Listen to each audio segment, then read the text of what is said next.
My name is Hannah Ellis. I was the only one who made it back from Caddo Lake. But my reflection doesn't move like it used to. I'm writing this down because I need to get it out, and because the therapist my sister found for me says it might help. I don't think it will. I don't think anything will. But I'll try. This happened last August. 6 of us rented RVs and drove down to Texas for a week-long vacation. It was supposed to be fun. Cassie and I had been planning it for months. Just a group of friends getting away from our lives in Chicago, disconnecting, enjoying nature. The usual bullshit people say when they want to pretend they're not running from something. The group was me and Cassie, my best friend since college. Then there was Cassie's boyfriend Marcus, who worked in finance and never stopped talking about investments. My boyfriend at the time, Derek, who sold software and had started getting weird about marriage. And finally, Marcus's college friends, Jenna, who did something with social media marketing, and her husband Paul, who taught high school history. We weren't particularly close, the 6 of us. Cassie and I were tight, obviously. Marcus and Derek got along fine. Jenna and Paul were the outsiders, really, but they'd driven down from Dallas and it would have been rude not to include them. That's what Cassie said anyway. We arrived at the RV park late afternoon on a Sunday. The place was called Cypress Shores, tucked away on the eastern edge of Caddo Lake, right on the Texas-Louisiana border. The park itself was small, maybe 20 sites total, and half of them were empty. It was the off-season, the woman at the office explained. Too hot for most people. But we'd gotten a good deal on the rentals. The RVs were nothing special. 2 of them, 30-footers, parked side by side on concrete pads surrounded by cypress trees and Spanish moss. The moss hung everywhere, gray and stringy, making everything look older than it was. The air smelled like wet earth and decay, which I guess is normal for a swamp. But it bothered me from the start. Cassie loved it. She kept taking photos with her phone, posting them to Instagram with captions about authentic Southern Gothic vibes and off-the-grid adventures. Marcus unloaded coolers while Derek and Paul figured out the RV hookups. Jenna and I stood there swatting at mosquitoes, waiting for someone to tell us what to do. "You okay?" Jenna asked me. "Fine, just hot." "Yeah, this place is atmospheric." That was one word for it. I looked out at the lake through the trees. The water was dark, almost black, and perfectly still. No boats, no people, just water and cypress knees poking up like fingers. We spent the first night drinking and playing cards in Marcus and Cassie's RV, which was bigger. Everyone was in good spirits. Derek kept touching my knee under the table, which annoyed me. He'd been doing that lately, little possessive gestures like he was marking territory. We'd been together 2 years, and I was starting to realize I didn't actually like him very much. Around midnight, Cassie suggested we go night swimming. Marcus laughed and said she was crazy. Jenna agreed. There were alligators in the lake, she'd read online. But Cassie was insistent. She'd been drinking more than usual. "Come on, Hannah, live a little." "It's disgusting water," I said. "So, when's the next time we'll be in a swamp in Texas?" "Hopefully never." Everyone laughed. We stayed up until 2, and then Derek and I went back to our RV. He wanted to have sex, but I pretended I was too drunk and tired. He fell asleep quickly. I lay there listening to the sounds outside. Insects, something moving in the water, wind through the moss. I didn't sleep well that first night. I kept having dreams about drowning. The next day was Monday. We decided to rent a boat and explore the lake. The park had a small dock with a few aluminum fishing boats for rent. The guy who ran the place, an older man named Roy, set us up with 2 boats and gave us a map of the lake. "Stay out of the back channels unless you know what you're doing, he said. "Easy to get turned around in there." "Is it really that confusing?"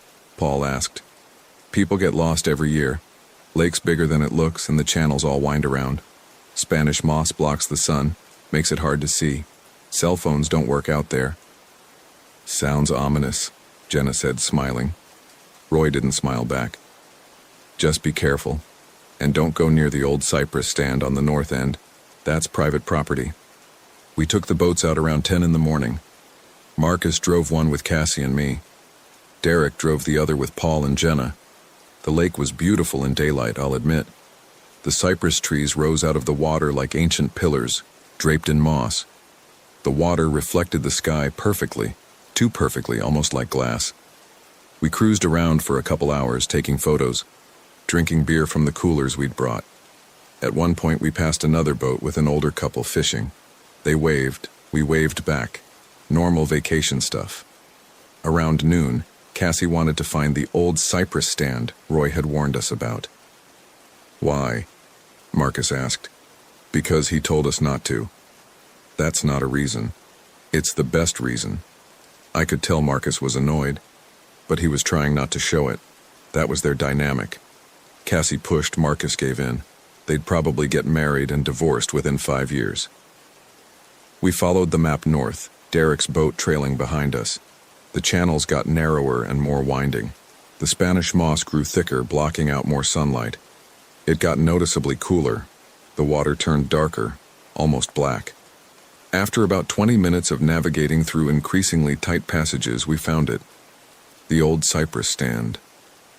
It was in a wide clearing where the channel opened up. Dozens of enormous cypress trees, centuries old probably, rising out of the water in a rough circle.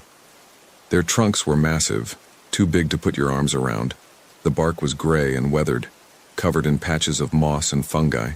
In the center of the circle, there was what looked like a small island, maybe 20 feet across, covered in dead vegetation. "Wow," Cassie said. "This is incredible." It wasn't the word I would have used. The place felt wrong, too quiet. I realized I hadn't heard any birds or insects since we'd entered the channel. Derek pulled his boat up beside ours. "What is this place?" "Roy's Forbidden Zone," Cassie said. "Why would this be private property?" Jenna asked. "There's nothing here." Paul was looking at his phone. No signal, not even a little. "He said that would happen," I reminded him. We floated there for a few minutes taking photos. Marcus wanted to leave, but Cassie insisted on pulling up to the island. She said she wanted to explore it. I told her that was a bad idea, but she was already climbing out of the boat into the shallow water near the shore. Marcus sighed and followed her. Derek did too. Because Derek had a crush on Cassie, he thought no one noticed. Paul looked at Jenna, and they both shrugged and got out of their boat. I stayed behind. Something about the place was making my skin crawl. From the boat, I watched them wade through the knee-deep water to the island. The ground was soft, almost muddy. Cassie kept laughing, making jokes about quicksand. Marcus took photos. Derek circled the perimeter. Paul and Jenna stood near the edge, holding hands. That's when I saw it. Just a flicker, really. In the water. My reflection. I was looking down at the surface, watching my reflection, and for just a second, less than a second, it smiled before I did. I looked up. Everyone was still on the island. No one had noticed anything. I looked back down at the water. My reflection was normal, doing exactly what I was doing. I must have imagined it. The heat, the weird atmosphere, the lack of sleep. I told myself that. They came back after about 10 minutes. Cassie was disappointed. There was nothing on the island except dead plants and mud. We took the boats back to the main channel and spent the rest of the afternoon floating around, drinking, trying to relax. But I couldn't shake the feeling from the old cypress stand. And I kept looking at my reflection in the water, checking to make sure it was still synchronized with me. That night, we grilled burgers and sat outside the RVs. The mosquitoes were worse after dark, but we had bug spray and citronella candles. Jenna told a story about a camping trip where she'd gotten lost in the woods for 6 hours. Paul talked about his students. Marcus and Derek argued about sports. Cassie was quiet, which wasn't like her. Around 9, I asked if she was okay. "Yeah, just tired." "You sure? I keep thinking about that island," she said. "Did it seem weird to you?" "The whole place seemed weird." "No, I mean, when I was standing there, I felt like someone was watching me. Like, really watching me." "There was no one there." "I know. That's what makes it weird." We went to bed early. Derek tried to initiate sex again, and I let him this time. mostly just to shut him up. Afterwards, I went to the bathroom to clean up. That's when I saw it again. The mirror in the RV bathroom was small, mounted above the sink. I was washing my hands and glanced up at my reflection. For just a moment, again, less than a second, my reflection's eyes were looking at something off to the side, but I was looking straight ahead at the mirror. I froze, stared at myself. My reflection stared back, perfectly synchronized. I must have imagined it. Heat, stress, lack of sleep. I said that to myself, but I didn't believe it. When I came back to bed, Derek was already asleep. I lay there for a long time, listening to him breathe, listening to the sounds of the swamp outside. At some point I fell asleep, but I dreamed again about drowning. In the dream, I was underwater, looking up at the surface, and someone else was looking down at me from above. Someone with my face. I woke up around 3 a.m. Derek was still asleep beside me, snoring softly. I needed water, so I got up and went to the kitchenette. As I poured water from the jug into a cup, I heard something outside. Footsteps. Slow, deliberate footsteps on the gravel between the RVs. I looked out the window. The moon was full and bright, casting long shadows through the cypress trees. I could see the other RV clearly, and I could see someone standing between the two vehicles. A woman, standing perfectly still, facing away from me. My heart started pounding. I couldn't see her face, but something about her shape, her posture, was familiar. She was wearing a white t-shirt and denim shorts, the same outfit I'd worn that day. The woman turned around slowly. It was me. My face, my hair, my body. It smiled at me. Then it walked away, disappearing into the trees toward the lake. I stood there, frozen, cup of water in my hand. My brain was trying to process what I'd just seen, trying to rationalize it, a trick of the moonlight, a stranger who happened to look like me, hallucination from stress and bad sleep. But I knew what I'd seen. I went back to bed and didn't sleep for the rest of the night. The next morning, Tuesday, I told Derek what I'd seen. He laughed at first, then realized I was serious. "You probably dreamed it," he said. I was awake. Sleepwalking then, or another camper. Derek, it looked exactly like me. "Hannah, come on, you know that's not possible." I wanted to tell him about the reflections in the water and the mirror, but I knew how it would sound. Crazy, paranoid, hysterical woman on vacation. So I dropped it. We met the others for breakfast at a picnic table between the RVs. Cassie made pancakes on a camp stove. Everyone seemed fine except Jenna, who looked tired. "Bad night?" I asked her. "Weird dreams," she said. "Really vivid ones." "About what?" "Drowning, mostly." My stomach dropped. "Me too."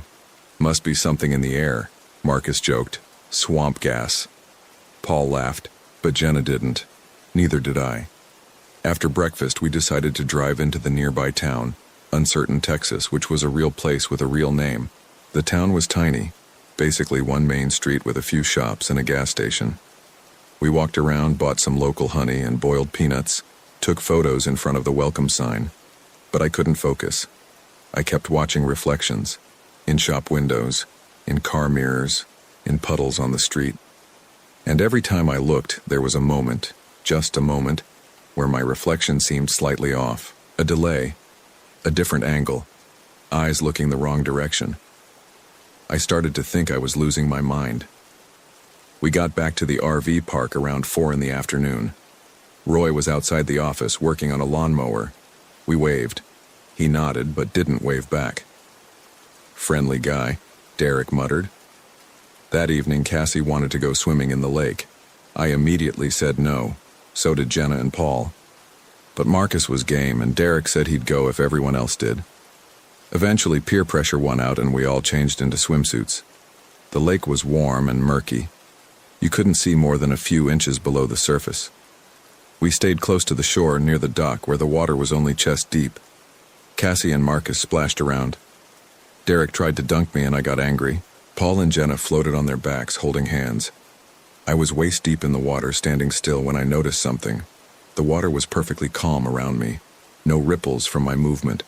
I looked down and saw my reflection on the surface, and my reflection was smiling.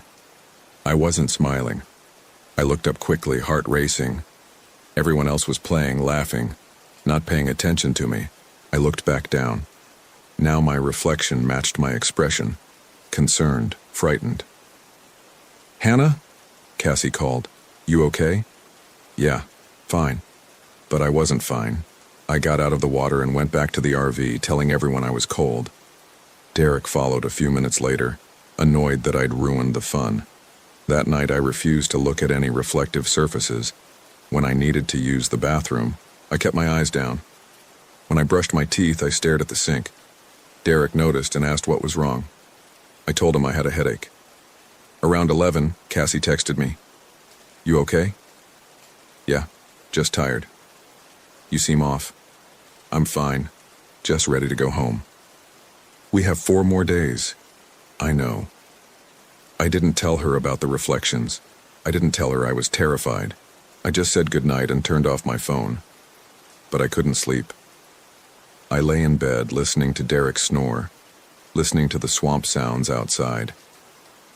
Around 2 in the morning I heard the footsteps again. Slow, deliberate, on the gravel. I got up and looked out the window. The moon was still bright. And there she was again. Me, standing between the RVs, facing the lake, same white t-shirt and shorts. This time I didn't freeze. I grabbed Derek's shoulder and shook him awake. Derek, wake up." "What? What's wrong?" "Look out the window. Tell me what you see." He sat up, groggy, and looked out. "I don't see anything." "There, by the picnic table." "Hannah, there's nobody there." I looked. The figure was gone. "She was right there, I swear." Derek sighed. "You need to sleep, you're stressed out." "I'm not making this up." "I didn't say you were, but you're exhausted and you're seeing things. Maybe we should go home early." "No, I'm fine. Just forget it." He went back to sleep. I stayed up, watching the window, waiting for her to return. She didn't. Wednesday morning, Cassie knocked on our RV door around 8. She looked worried. "Have you seen Paul?" she asked. "What? No.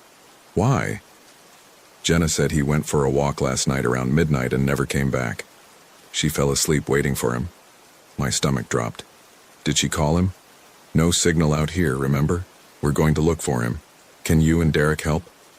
We got dressed and met everyone outside. Jenna was frantic, crying. Marcus was trying to calm her down. We split up to search. Marcus and Derek went toward the lake. Cassie and I went toward the road. Jenna stayed at the RVs in case Paul came back. Cassie and I walked the perimeter of the RV park, calling Paul's name. The sun was already hot. Mosquitoes swarmed us. We didn't find anything. After about 30 minutes, we heard Derek shouting from the lake. We ran back and found him standing at the edge of the water with Marcus. They were looking at something in the shallows. Paul's shirt, floating in the water near the dock. Jenna screamed when she saw it. We pulled her back. Marcus waded in and retrieved the shirt, checked the pockets. Paul's phone was inside, waterlogged and dead. "We need to call the police," I said. "There's no signal," Derek reminded me. "Then drive into town. Use the payphone at the gas station." Marcus and Derek left immediately. The rest of us stayed at the RVs with Jenna, who wouldn't stop crying. Cassie tried to comfort her. I sat on the picnic table, staring at the lake. I couldn't shake the feeling that something in the water had taken Paul. The police arrived around noon. 2 officers from the county sheriff's department. They took statements from all of us, searched the area around the lake, called in a dive team. Jenna kept asking if they thought Paul had drowned, and the officers said they didn't know yet. We spent the rest of Wednesday waiting. The dive team showed up around 2 and spent hours searching the water near the dock. They didn't find anything. No body, no signs of struggle, just the shirt. One of the officers, a woman named Deputy Reeves, talked to me privately. "Did Paul seem depressed, upset about anything?" "I don't know him that well," I said, "but he seemed fine yesterday." His wife said he'd been having bad dreams. We all have. Something about this place. She raised an eyebrow. What do you mean? I didn't want to sound crazy, so I just said, the atmosphere, the swamp, it's unsettling. She nodded, but I could tell she thought I was overreacting. They left around 6 in the evening, promising to continue the search the next day.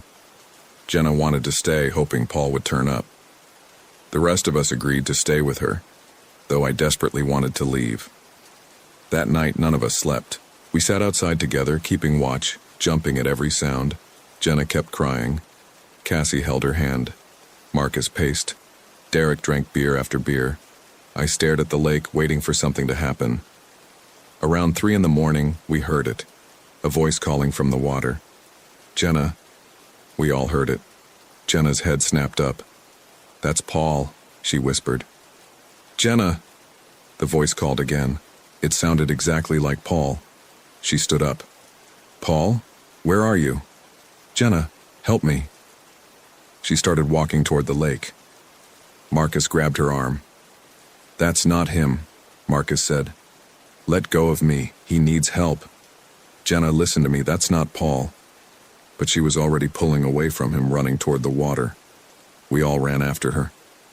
She stopped at the edge of the dock, looking out at the lake. Paul, where are you? Silence. Then, from the darkness, come in. The water's perfect. I grabbed Jenna from behind and pulled her back. She fought me, screaming Paul's name. Derek and Marcus helped me drag her away from the lake. She collapsed on the gravel, sobbing. That wasn't him, Cassie said quietly. That couldn't have been him. We brought Jenna back to her RV. Cassie stayed with her. The rest of us sat outside, no one speaking until the sun came up. Thursday morning, Paul walked out of the trees. He was soaking wet, covered in mud, but otherwise appeared unhurt. Jenna ran to him, screaming his name, throwing her arms around him. He stood there, stiff, not quite hugging her back. Paul, where were you? She cried. What happened? I don't remember, he said. His voice was flat, monotone. I went for a walk. Then I woke up in the water. You were gone all night. I'm sorry, I don't remember. The police came back. They took Paul to the hospital in the nearest city for evaluation. Jenna went with him. The rest of us stayed behind, trying to process what had happened. That was weird, right? Cassie said. The way he was acting? He was probably in shock, Marcus said. No, it was more than that. He seemed off. I thought about my reflection, the figure I'd seen between the RVs, the voice in the water. We should leave, I said. All of us, right now. We can't just abandon Jenna, Derek said. She's at the hospital with Paul. They'll be fine, but we need to go. Hannah's right, Cassie said. Something's wrong with this place. Marcus looked like he wanted to argue, but he didn't. We started packing up. That's when I realized I hadn't seen my reflection act normally since we arrived. Every time I'd looked at a mirror, a window, the water, there was always that moment of delay. That moment where my reflection did something I didn't do. I was checking my face in the RV bathroom mirror, trying to see if I looked as exhausted as I felt, when my reflection blinked. I hadn't blinked. My reflection smiled. I wasn't smiling. My reflection leaned forward, closer to the glass, even though I was standing still. I backed away from the mirror, my heart hammering. My reflection stayed where it was for a moment, still smiling, then suddenly snapped back to normal, matching my position, my expression, my movement. I ran out of the RV. We need to leave right now, I told the others. I'm serious. Something is very wrong here. What happened? Cassie asked. I couldn't explain it. How could I explain it without sounding insane? Please, we just need to go. We finished packing. We loaded everything into the RVs. Marcus went to check out with Roy at the office. He came back 5 minutes later, pale. Roy's gone, he said. What do you mean gone? The office is empty, doors unlocked, no one inside. His truck's still here. Maybe he went for a walk, Derek suggested. His coffee was still hot, like he just left. We looked at each other. No one said anything. Fuck this, I said. We're leaving. We got in the RVs, me and Derek in one, Cassie and Marcus in the other. Derek started the engine, but before we could pull out, Jenna's car came tearing into the parking lot, kicking up gravel. She jumped out, frantic. "Don't leave!" she screamed. "Please don't leave!" "Jenna, what happened?" Cassie said. "Where's Paul?" "They're keeping him at the hospital for observation. They said..." She started crying. "They said something's wrong with him. He keeps talking about the water. He keeps saying he needs to go back to the water." "We'll come visit him," Marcus said. "But we need to go now." "No, you don't understand. Before they sedated him, he told me something. He said there's something in the lake, something old. He said it takes people and sends back copies." The word hit me like a punch. Copies. I thought about my reflection, the figure between the RVs, the voice in the water. "What did the doctor say?" Derek asked. "They think it's psychosis, brought on by trauma. But he's not crazy. I know he's not. He kept begging me to warn you. He said the lake doesn't let anyone leave unchanged." "That's insane," Marcus said, but his voice wasn't confident. "Is it?" I said quietly. "Haven't you noticed anything weird since we got here?" "Like what?" "Like yourselves, your reflections." They all looked at me like I'd lost my mind. "Hannah, what are you talking about?" Cassie asked. "Check right now. Look at your reflection in the car window. Really look at it." They did. Derek looked in the RV's side mirror. Cassie looked in her car window. Marcus pulled out his phone and opened the camera app. I watched their faces change. Watched the realization hit them. "It's not moving right," Cassie whispered. "Oh my God, it's not moving right." Derek backed away from the mirror. "What the fuck? What the actual fuck?" Marcus stared at his phone screen. His reflection on the black screen was smiling at him, even though his real face was frozen in horror. "We need to leave," I said again. "Right now, before it's too late." We all piled into one RV, the bigger one. Derek drove. I sat in the passenger seat. The others were in the back. Jenna came with us, leaving her car behind. Derek pulled out of the RV park, heading toward the main road. But after about 5 minutes, we were back at the entrance to Cypress Shores. "What the hell?" Derek muttered. He turned around and tried again. Same result. 5 minutes of driving, we were back where we started. "The GPS isn't working," Marcus said from the back. "It keeps resetting." We tried 4 more times. Every route led us back to the RV park. "It's the lake," Jenna said. "It won't let us leave." "That's impossible," Derek said, but he sounded like he was trying to convince himself. We parked the RV and got out. The sun was starting to set. The shadows under the cypress trees were growing longer. "Maybe we can walk out," I suggested. "It's 20 miles to the nearest town," Marcus said. "Through swamp. So what's your plan, stay here?" No one had a good answer. We went back to the picnic area and sat down trying to think. The lake was perfectly still. No wind, no sounds, just us and the water and the trees. That's when Cassie screamed. She was pointing at the lake. We all looked. 5 figures were standing in the water, about 50 feet from shore, just standing there, perfectly still. They looked exactly like us. Me, Derek, Cassie, Marcus, Jenna, our doubles, staring at us. "Oh my God," Jenna whispered. The figures started walking toward the shore, slowly, deliberately. "Get back in the RV," I said. "Now." We ran. Derek fumbled with the keys, got the door open. We all piled inside and locked it. Derek started the engine again, trying to drive away, but we kept ending up back at the same spot.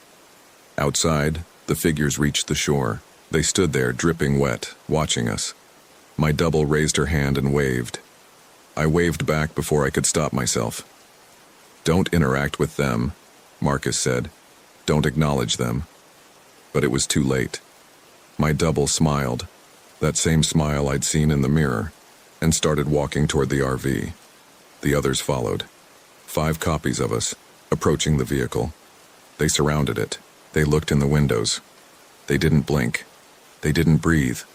They just stared. Then Derek's double spoke. His voice was perfectly clear even through the glass. "Let us in." "Fuck no," Derek said. "Let us in," my double said. "We just want to talk." "Go away," Cassie screamed. "Leave us alone." They started knocking on the RV. Gently at first, then harder. The whole vehicle shook. "We could break the windows," Marcus's double said calmly. "But we're trying to be polite." "What do you want?" I yelled. My double looked directly at me. "We want to finish the trade." "What trade?" "You took the boats to the old cypress stand. You walked on the island. That's when we started. The trade, piece by piece. We take a little of you, you take a little of us, until there's nothing left of the original." I felt sick. "Paul," I whispered. My double nodded. "Paul completed the trade. Now he's one of us. And you're all halfway there." "How do we stop it?" Jenna asked. "You don't. It's already done. Look at yourselves, really look." She pointed at the RV's mirror. I turned. In the reflection I could see myself clearly, and I was smiling. But I wasn't smiling. I watched my reflection lift its hand and place it against the inside of the mirror, like it was pressing against glass from the other side. The me outside the RV did the same thing, hand against the window. I realized then what had happened. What was happening? The version of me outside wasn't trying to get in. The version of me inside was trying to get out. "Which one is real?" I whispered. "Does it matter?" my double asked. "You're both you. We're both us. The lake doesn't replace, it multiplies, it reflects, and reflections have the same claim to existence as the original." The pounding on the RV got louder, more insistent. "Let us in," all 5 doubles said in unison. "Or we'll wait, we have time. You'll have to come out eventually." They were right. We had limited food, limited water. We couldn't stay in here forever. "What happens if we let you in?" Marcus asked. "Nothing bad," his double said. "We'll coexist. We'll share your lives, your memories, your relationships. No one will know the difference, not even you eventually." "That's insane," Cassie said. Her double smiled. "Is it? You've already been sharing your life with us for days. You haven't noticed. Everyone back home won't notice either. We'll slip in seamlessly." "No," I said. "No, absolutely not." My double pressed harder against the window. "Hannah, be reasonable. You can't stay in there. And you can't leave the lake. These are your only options. Let us in, or starve. Which do you choose?" I looked at the others. Derek was pale, shaking. Cassie was crying. Marcus looked like he was going to be sick. Jenna was catatonic, staring at nothing. "There has to be another way," I said. "There isn't." We sat in silence for a long time. The doubles waited patiently outside. The sun finished setting. Darkness fell over the lake. Around midnight, Derek made a decision. "I'm letting them in," he said. "Derek, no. Hannah, we don't have a choice. We can't stay here. We can figure something out. There's nothing to figure out. It's over." He reached for the door handle. "Wait," Marcus said. "Let's at least vote on it." "Vote?" Derek laughed bitterly. "This isn't a democracy, it's survival." He opened the door. The doubles came in immediately. Not violently, calmly, like they'd been invited to a party. They sat down among us. My double sat across from me, still smiling. "Thank you," she said. I didn't respond. I couldn't. We sat there all night, originals and copies mixed together, impossible to tell apart. By morning, I wasn't sure which version of me was which. Friday, we drove back to the RV park office. Roy was there, sitting behind the desk, like he'd never left. "You folks checking out?" he asked. "Yes," Marcus said. His voice sounded normal, too normal. Roy nodded. "Hope you enjoyed your stay. Come back anytime." We checked out. We loaded up the RVs. We drove away from Caddo Lake. This time we didn't loop back. The GPS worked. The roads led where they were supposed to. In 6 hours we were back in Chicago. We said our goodbyes in the parking lot. Jenna said she'd drive to the hospital to pick up Paul when he was released. The rest of us went home to our apartments. Derek and I didn't talk on the drive home. When we got to my place, I told him I needed space. He didn't argue. He just nodded and left. I haven't seen him since. I haven't seen any of them since. I've tried calling Cassie, but she doesn't answer. Her social media hasn't been updated. Marcus's too. It's like they've disappeared, even though I know they're out there somewhere, living their lives. Or their doubles are living their lives. I don't know which. I started seeing the therapist 3 weeks after we got back. I told her I'd had a traumatic experience on vacation, but I didn't explain what happened. How could I? She'd think I was psychotic. She prescribed me medication for anxiety. It doesn't help.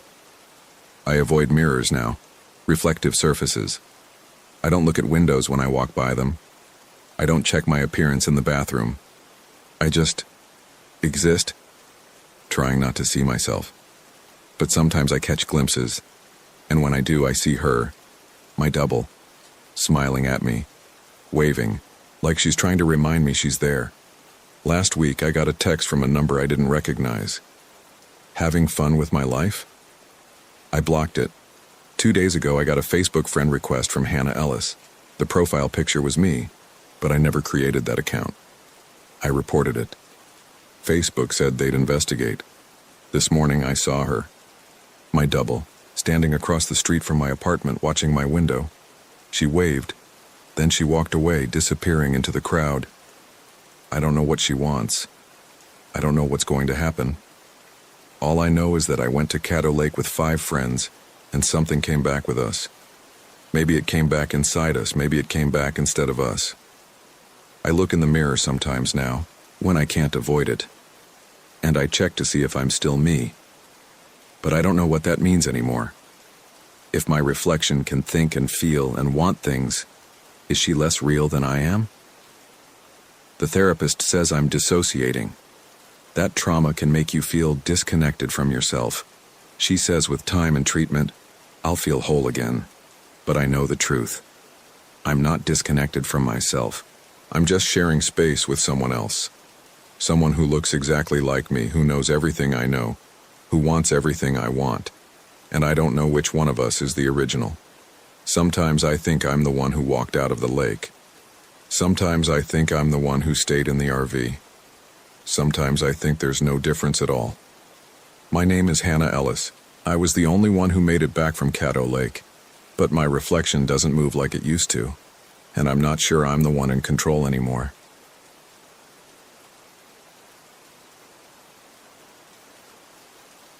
My name is Ethan Clark. Every time we slept, we woke up later than we should have, and it was always closer. I need to write this down while I still remember it clearly, while I still trust my own memory. The doctors say I have severe PTSD, possible dissociative episodes. They don't believe most of what I told the police. Maya's family certainly doesn't believe me, but I know what happened in Kisatchie Forest, even if I can't explain it.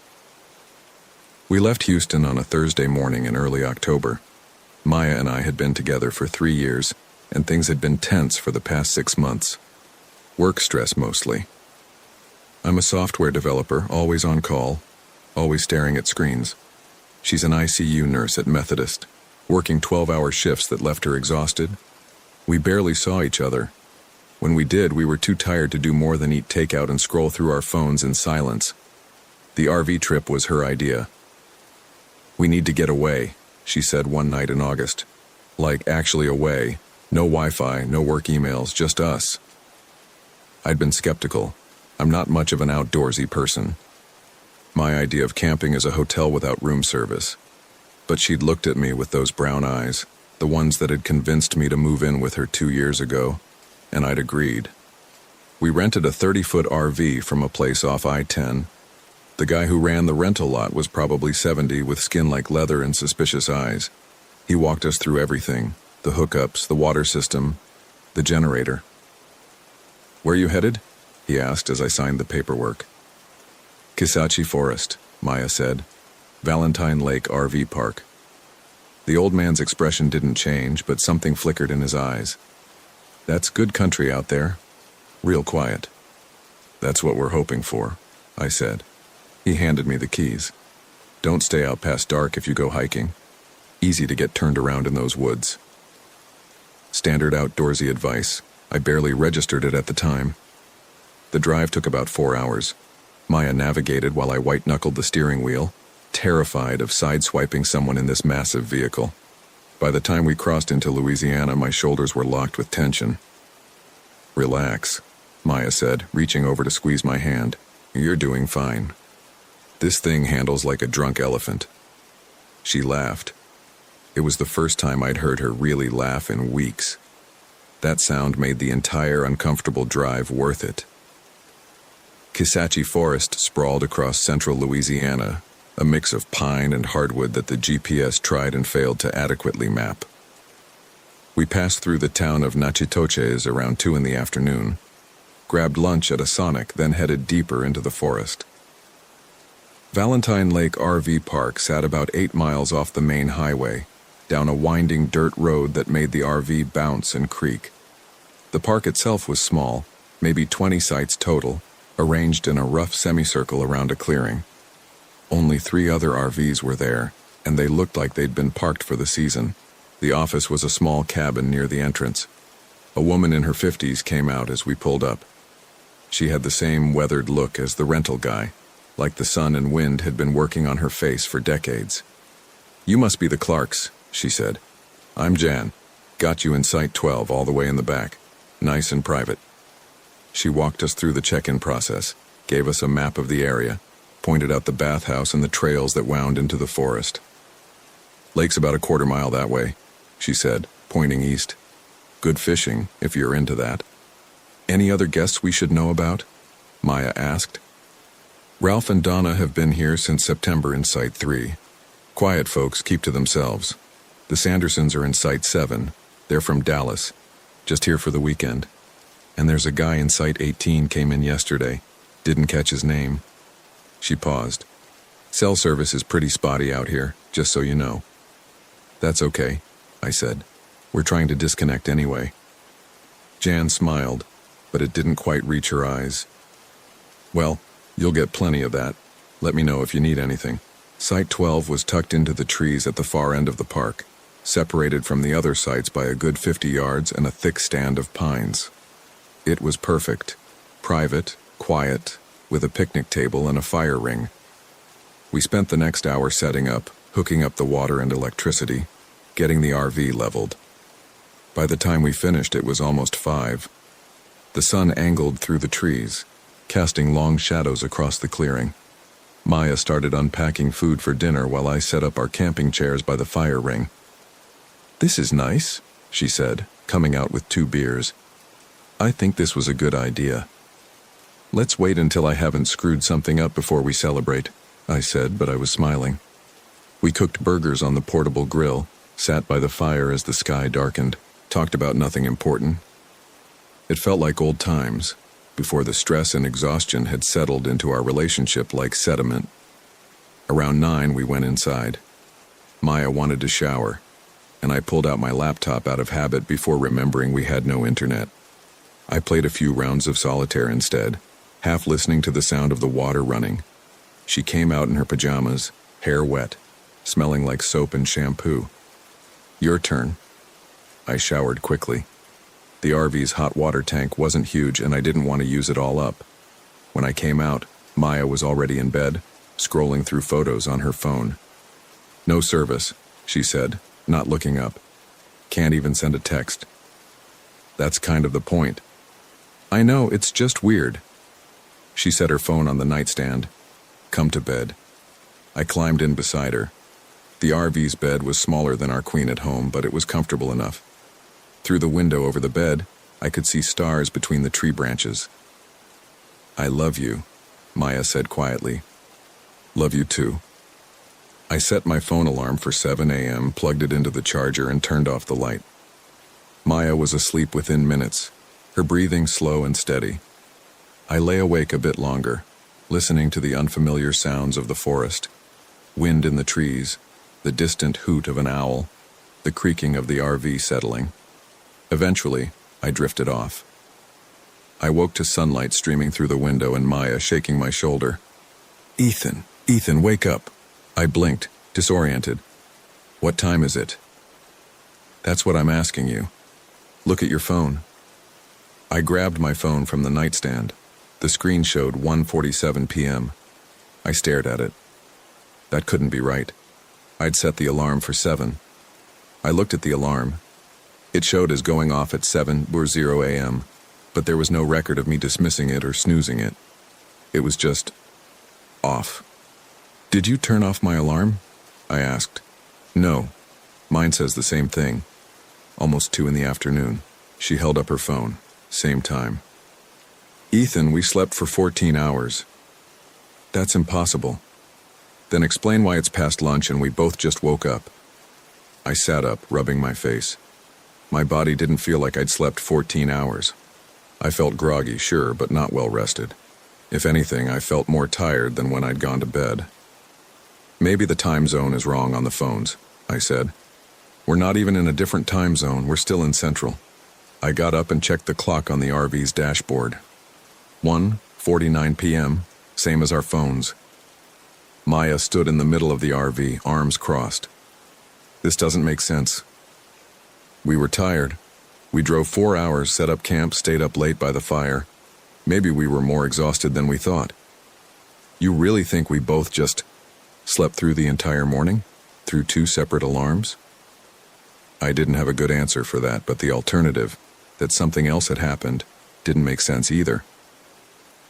Look, I said, we're here to relax. Maybe our bodies just needed the rest. Let's not overthink it. She didn't look convinced, but she nodded. Okay, fine. But I'm hungry. Let's get some food. We made a late lunch, sandwiches and chips, and ate outside at the picnic table. The afternoon was warm, the sun filtering through the trees in dappled patterns. Other than the lost hours, everything seemed normal, peaceful even. After we ate, we decided to walk down to the lake. The trail John had pointed out started near our site, a narrow path through the pines marked with faded blue blazes on the trees. The forest was thick here, the canopy closing overhead. Our footsteps were muffled by a carpet of pine needles. Maya walked ahead of me, her camera in hand, stopping occasionally to photograph mushrooms or interesting tree bark. I think I heard something, she said after we'd been walking for maybe 10 minutes. I stopped. What kind of something? I don't know, like footsteps behind us? We both listened. I heard wind, the rustle of leaves, a distant bird call. Nothing that sounded like footsteps. Probably just a deer, I said. Yeah, probably. But she kept glancing over her shoulder as we walked. The lake was bigger than I'd expected, maybe 20 acres, surrounded by thick vegetation. The water was dark, reflecting the trees and sky like a mirror. A wooden dock extended maybe 30 feet into the water, weathered and gray. We walked out onto the dock. It swayed slightly under our weight, boards creaking. It's pretty, Maya said, taking a photo. Yeah. She lowered her camera. You okay? You seem distracted. Just thinking about the time thing. Ethan, let it go. We're supposed to be relaxing. I know, you're right. I forced a smile. Want to go back and start a fire? We walked back to the campsite as the sun started to sink lower. The shadows were longer now, the light taking on that golden quality it gets in the late afternoon. I kept checking my phone, verifying the time matched reality. It did, as far as I could tell. Back at the site, I got a fire going while Maya prepped dinner. We'd brought steaks, and I set up the grill over the fire. The smell of cooking meat filled the air as darkness crept through the trees. This is good, Maya said, sitting in her camping chair with a glass of wine. This is what we needed. I agreed, but I couldn't shake a vague unease that had settled over me. Something about losing those hours bothered me more than I wanted to admit. We ate dinner, cleaned up, sat by the fire as it burned down to coals. Maya leaned against me, her head on my shoulder. Above us, the stars were stunning, more than I'd ever seen in Houston. The Milky Way stretched across the sky like a smear of light. "I don't want to go back," Maya said quietly. "To Houston. To everything. Work, bills, stress. I just want to stay here. We have 5 more days. I know, but it won't be enough." Around 10:30 we went inside. Maya took her medication, she'd been on Lexapro for the past year for anxiety, and brushed her teeth. I checked that everything outside was secure, that the fire was completely out. "You coming to bed?" she called from the bedroom. "Yeah, give me a minute." I stood at the door of the RV looking out at the darkness between the trees. The forest was alive with sounds, insects, wind, the distant call of what might have been an owl. But underneath those sounds, or maybe woven between them, was a quality of silence that felt heavy, expectant. I shook off the feeling and went inside, locking the door behind me. Maya was already under the covers. I climbed in beside her, set my phone alarm for 7 a.m. and turned off the light. "Good night," she murmured. "Night." I lay there in the dark, listening to her breathing even out as she fell asleep. My own sleep was slower to come. I kept thinking about those lost hours, trying to remember any dreams I might have had, any sense of time passing, but there was nothing. Just going to sleep and then waking up with 6 hours missing in between. Eventually, exhaustion pulled me under. When I opened my eyes, it was dark. Not morning dark, but full night dark. I fumbled for my phone. 3:23 a.m. I frowned at the screen. Why was I awake? I didn't need to use the bathroom, wasn't thirsty. My heart was racing, though. That feeling you get when you wake from a nightmare you can't quite remember. Beside me, Maya was still asleep, her back to me. I watched her shoulder rise and fall with her breathing. Everything seemed fine. I set my phone back on the nightstand and tried to get comfortable again. That's when I heard it, a sound from outside, faint but distinct. Footsteps on gravel. I held my breath, listening. There it was again. Crunch, crunch, crunch. Someone walking around the RV. My first thought was that it was probably just another camper, maybe walking to the bathhouse. But the nearest occupied site was 50 yards away, and these footsteps were right outside our RV. The steps stopped. Silence for maybe 30 seconds. Then they started again, moving from the passenger side toward the front of the RV. I eased out of bed, careful not to wake Maya.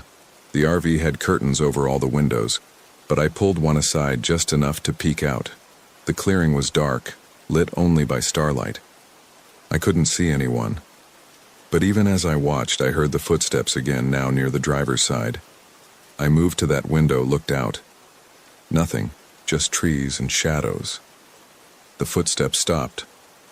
Then, after a long moment, they started again, moving away from the RV, toward the trees. I stood there for several minutes waiting to see if they'd come back. They didn't. Eventually, my heart rate slowed, and I convinced myself it had been an animal. A deer or raccoon, maybe. The sounds had probably been distorted by the RV's walls. I went back to bed, checked my phone. 3:41 a.m. I closed my eyes and tried to sleep. "Ethan! Ethan!" Maya's voice pulled me back to consciousness. I opened my eyes to find her standing over me, still in her pajamas, her face tight with confusion. "What time do you think it is?" she asked. I grabbed my phone. The screen showed 2:15 p.m. "No," I said. "No, that can't be right." "It is." I checked every clock. "Ethan, we lost another 6 hours." I sat up. My head felt stuffed with cotton, my body heavy. I woke up at 3:30. I heard something outside and... "What do you mean you woke up?" "Last night, this morning, whatever." I woke up around 3:30, heard footsteps outside. I looked but didn't see anything. Maya stared at me. "I didn't hear you get up. You were asleep. I was only up for maybe 20 minutes. Ethan, if you woke up at 3:30 and it's now after 2 in the afternoon, that means we both slept for another 10 hours after that." The math was simple, but my brain refused to accept it. I'd been awake at 3:41 a.m. I'd checked my phone. I'd gotten back into bed. Had I really fallen asleep for another 10 hours without waking up, without my alarm going off? I checked my phone. The alarm was set for 7:00 a.m., but just like yesterday, there was no record of it going off or being dismissed. It was just not active. "This is really weird," Maya said. She sat on the edge of the bed, running her hands through her hair. "Something's wrong, Ethan. Let me check something." I got dressed and went outside. The day was overcast, the sky a uniform gray. I walked around the RV looking for signs of someone having been there last night. The ground was soft from recent rain, and there should have been footprints if someone had been walking around. There were footprints, lots of them. But they were all wrong. The prints circled the RV, but they didn't lead anywhere. They didn't come from the road or the trees. They just appeared in a circle around the RV and then ended. Like someone had materialized, walked around our RV multiple times, then vanished. I stood there staring at them, my brain trying to make sense of it. The prints were barefoot too. Not boot prints or shoe prints. Bare human feet, walking on gravel and mud. "Maya," I called. "Come look at this." She came outside, followed my pointing finger to the prints. Her face went pale. "What the hell?" she whispered. "I don't know." We both stood there, looking at the impossible footprints. Then Maya said, "We should leave." "What?" This isn't normal, Ethan. Losing time, footprints that don't make sense. We should pack up and go home." Part of me agreed with her. But another part, the part that had paid for the RV rental and convinced myself this trip was worth it, resisted. "Let's not panic," I said. "There's probably an explanation. Maybe it was one of the other campers and the prints just look weird because of the mud. Barefoot? People do that. Hippie types." She didn't look convinced, but she nodded slowly. "Okay, but if anything else weird happens, we're leaving. Agreed?" Agreed. We spent the rest of the afternoon trying to act normal. We made sandwiches, read books, played cards, but the unease sat between us like a third person. Every sound from the forest made us both tense. The light seemed wrong, too, flat and gray without the warmth of yesterday's sun. Around 4, Maya's phone chimed. "Oh, I have service," she said. "Must have caught a signal." She pulled up her messages, started scrolling. Then her expression changed. "Ethan, what's today's date?" "Friday, October 12th. "Look at this." She held up her phone. The date stamp on her notifications showed October 13th, 5:47 p.m. I checked my phone. No service, but the date in the corner showed October 13th.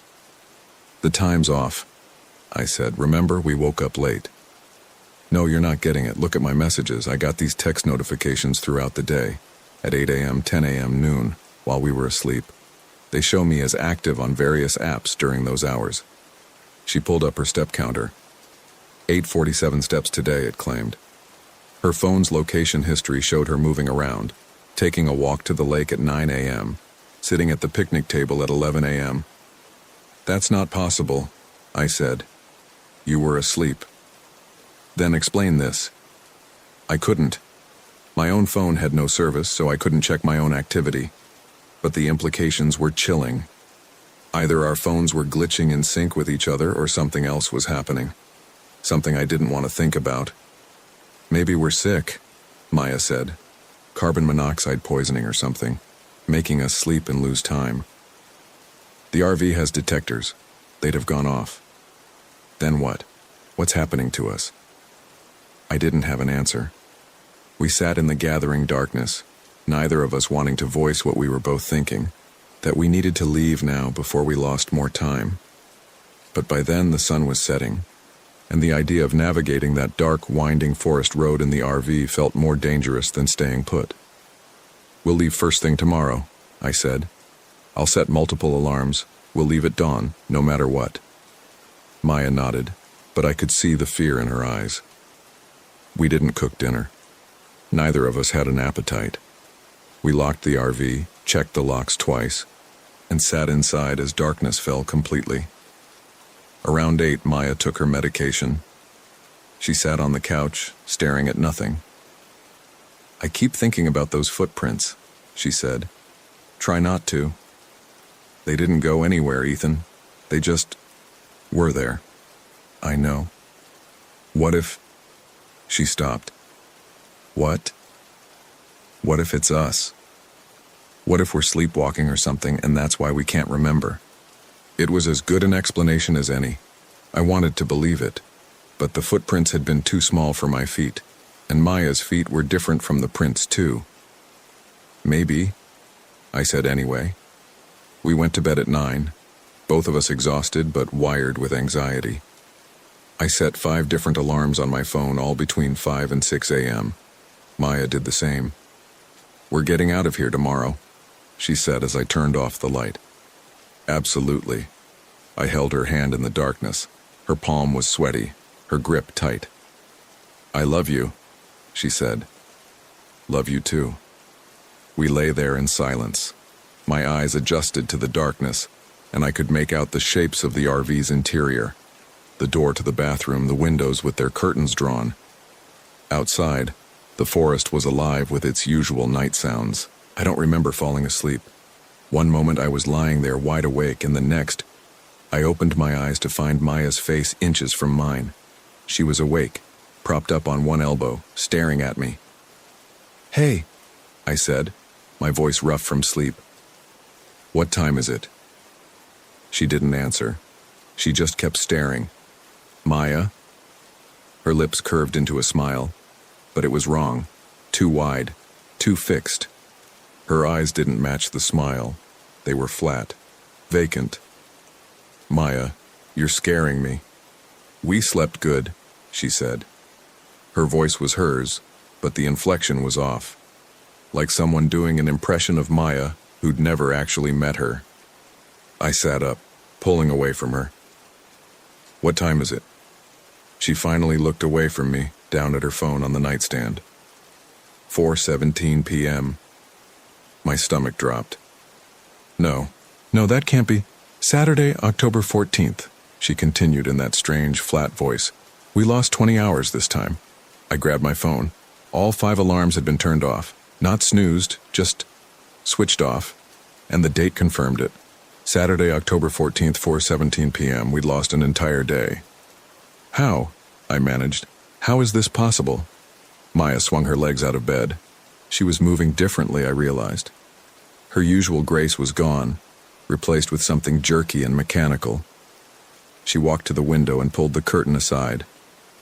"It's getting darker sooner," she observed.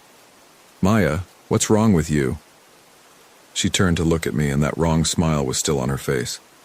"Nothing's wrong. Why would something be wrong?" "You're acting weird." "Am I?" She tilted her head like a bird. "How am I acting?" "Not like yourself. But I am myself, see?" She gestured at her body. "This is me. This is Maya." The way she said it, "This is Maya, not I am Maya," made my skin crawl. I got out of bed, keeping the mattress between us. "We need to leave. Right now." "We can't leave." "Why not?" "Because it's almost dark, and we sleep when it's dark." "No. We're leaving now. Pack your things." She didn't move. She just stood there, framed by the window, that smile on her face. Then she said, "You shouldn't have come here, Ethan." "What?" "This place, these woods, they're hungry. They've been hungry for a long time." "Maya." "And every time you sleep, you feed them a little more. Hours of your life. Days. Soon there won't be enough left of you to wake up." My mouth went dry. "That's not funny." "I'm not joking." She took a step toward me. "Can't you feel it? How much lighter you are? How much less there is of you?" I backed toward the door. "Who are you?" "I told you. I'm Maya." Another step. "You're Maya. Don't you recognize me?" Everything about her appearance was right. Her face, her hair, her body. But whatever was behind her eyes wasn't my girlfriend, wasn't human. I turned and ran for the door, got it open, burst out into the overcast afternoon. The RV park was silent. The other 3 RVs sat in their sights, but there was no sign of life around them. No campfires, no people moving around. I ran toward the office, my feet slapping on the gravel road. Behind me, I heard the RV door open. "Ethan!" Maya's voice, but still wrong. "Where are you going?" The office was locked, the lights off. I pounded on the door. "Jan, hello? Anyone?" No answer. I looked back. Maya was walking toward me, taking her time. That smile never wavered. I ran past the office toward the park entrance. My car keys were back in the RV, along with my wallet and everything else. But if I could just get to the main road, flag someone down. The entrance gate was closed. Not just closed, padlocked with a heavy chain. I grabbed the gate, shook it. Solid. No way through. And the fence on either side extended into the thick forest, topped with barbed wire. "We're closed, Maya said from behind me. "Didn't you see the sign?" I spun around. She was maybe 20 feet away, still approaching with that measured pace. "What did you do with her?" I demanded. "Where's Maya?" "I am Maya." "No, you're not." She stopped walking. The smile faded. "You're right. I'm not. Not entirely. Maya is still in here, but she's sleeping so deeply. And every hour you lose is an hour I grow stronger in her skin. Let her go." "She doesn't want to go. Don't you understand? Every time you sleep, you give us permission. You invite us in. And the longer you sleep, the deeper we go until there's nothing left but us wearing you like clothes." I looked around frantically. The forest pressed in on all sides, dense and dark. The other RVs were silent. No one was coming to help. "What do you want?" I asked. "Time," she said simply. "That's all we've ever wanted. You have so much of it, you waste it so carelessly. We just want a little. And then a little more, and then—" She lunged. I dodged sideways, stumbled, fell hard on the gravel. She was on me immediately, stronger than Maya should have been, hands wrapping around my throat. Her face was inches from mine, and up close I could see it, the wrongness around her eyes, the way her pupils were too large, too dark. "Just sleep," she whispered. "Just let go." I couldn't breathe. Black spots danced in my vision. My hand scrabbled at hers, but her grip was iron. Then, behind her eyes, I saw something flicker. A flash of brown I recognized. Maya's eyes. The real Maya, trapped somewhere behind that thing wearing her face. I stopped fighting her hands. Instead, I reached up and cupped her face, the way I'd done 1,000 times before. "Maya," I said, even though I had no air to say it. "I love you." The hands on my throat loosened. Just for a second. Just enough. I twisted, rolled, got my knee up and shoved her off. She fell back, and I scrambled to my feet, running before she could recover. I didn't go for the gate again. Instead, I ran into the forest, crashing through underbrush, branches whipping at my face. Behind me, I heard her following, moving impossibly fast through the trees. The forest was thick, the light fading fast. I had no plan, no direction. I just ran. Something caught my foot, a root or vine, and I went down hard. My head cracked against something solid. Lights burst behind my eyes. When my vision cleared, Maya was standing over me. The smile was back. "You can't run," she said. "There's nowhere to go. The forest is ours, has been for longer than you can imagine." I tried to get up, but my body wouldn't respond. Blood ran down the side of my face from where I'd hit my head. She knelt beside me. "It'll be easier if you just sleep. Then I can finish what we started. Take all of you, the way we've taken all of her. You'll still be here, in a way, a memory inside your own skin." "Fight it, Maya," I said. "I know you're still in there." "Oh, she is. She's screaming, actually, but no one can hear her, not even you." She reached out and touched my forehead. The moment her fingers made contact, I felt it, a pulling sensation like something trying to drag me down into darkness, into sleep. I fought it, but I was so tired. We'd lost so many hours, so much time. How much of me was even left? "That's it," she whispered. "Just let go." My eyes started to close. Then I heard it, a voice from deeper in the forest. "Ethan? Ethan, where are you?" Maya's, the thing wearing Maya's face, head snapped up. The voice was Maya's voice, the real one, not the flat imitation. "That's not possible," it said. The voice came again. "Ethan, I can't find you." The grip on my forehead loosened. I opened my eyes to see confusion on her face, then fear. "No," it said. "No, you're inside. You're sleeping. You can't. Ethan." Closer now. I could hear footsteps, branches breaking. The thing wearing Maya's body stood up, backing away from me. "This isn't right.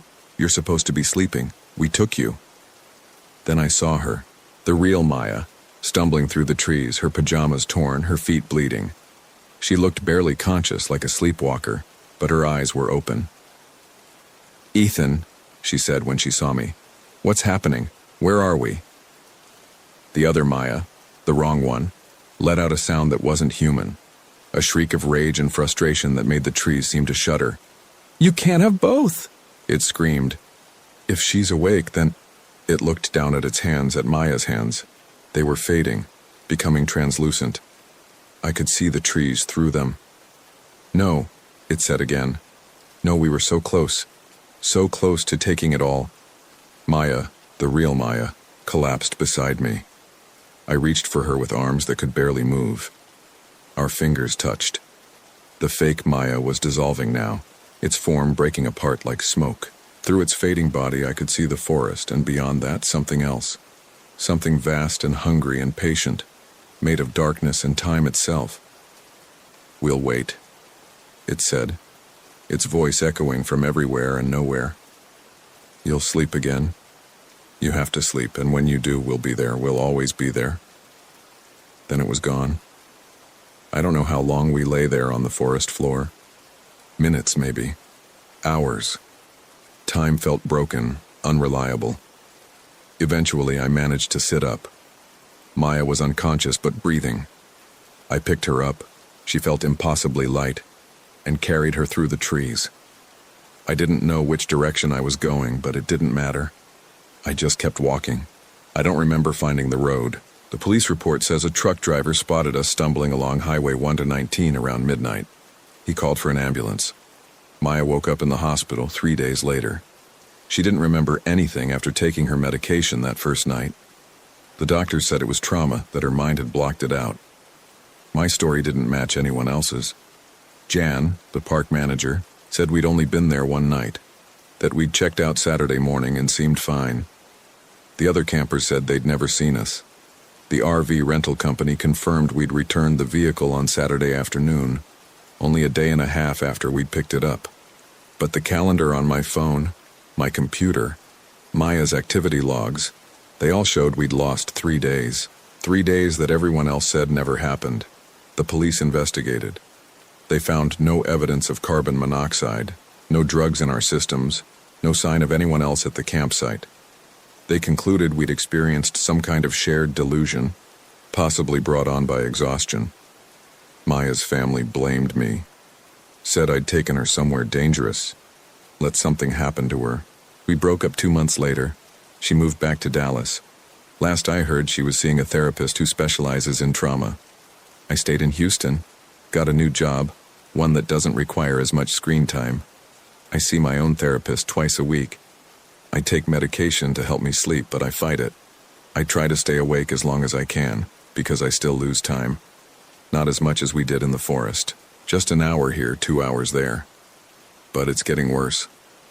Last week I lost 4 hours. I went to bed at midnight and woke up at 7 a.m., even though my clock showed I'd only been asleep for 3 hours. Sometimes when I'm falling asleep, I feel it. That pulling sensation. Something trying to drag me down deeper than I should go. Something hungry, patient, eternal. And sometimes, in the split second before I lose consciousness, I see her. Maya, but not Maya. Standing at the foot of my bed, smiling that wrong smile. Waiting. I've thought about going back to Kisachi Forest, trying to find Valentine Lake RV Park again, see if I can get answers. But I'm afraid that if I go back, I'll sleep and never wake up, that whatever's taking my time will take all of it. So I'm writing this instead, documenting what happened while I still remember, while I'm still me. If you're reading this, if you're planning to go camping somewhere remote, pay attention to your time. Set alarms. Wake up when you're supposed to. Because there are things in the deep woods, in the places where civilization ends, that feed on time. Your time. They take it hour by hour, day by day, until there's nothing left of you but a skin suit for something else to wear. Every time you sleep, you give them a chance. And they are patient. They can wait forever, but you can't. I keep checking my watch, obsessively, making sure the hours are passing at the right rate, that I'm not losing time. It's 2:47 p.m. right now as I write this. When I look up at the clock on the wall, it says 5:33 p.m. I don't remember those 3 hours, and I wasn't asleep.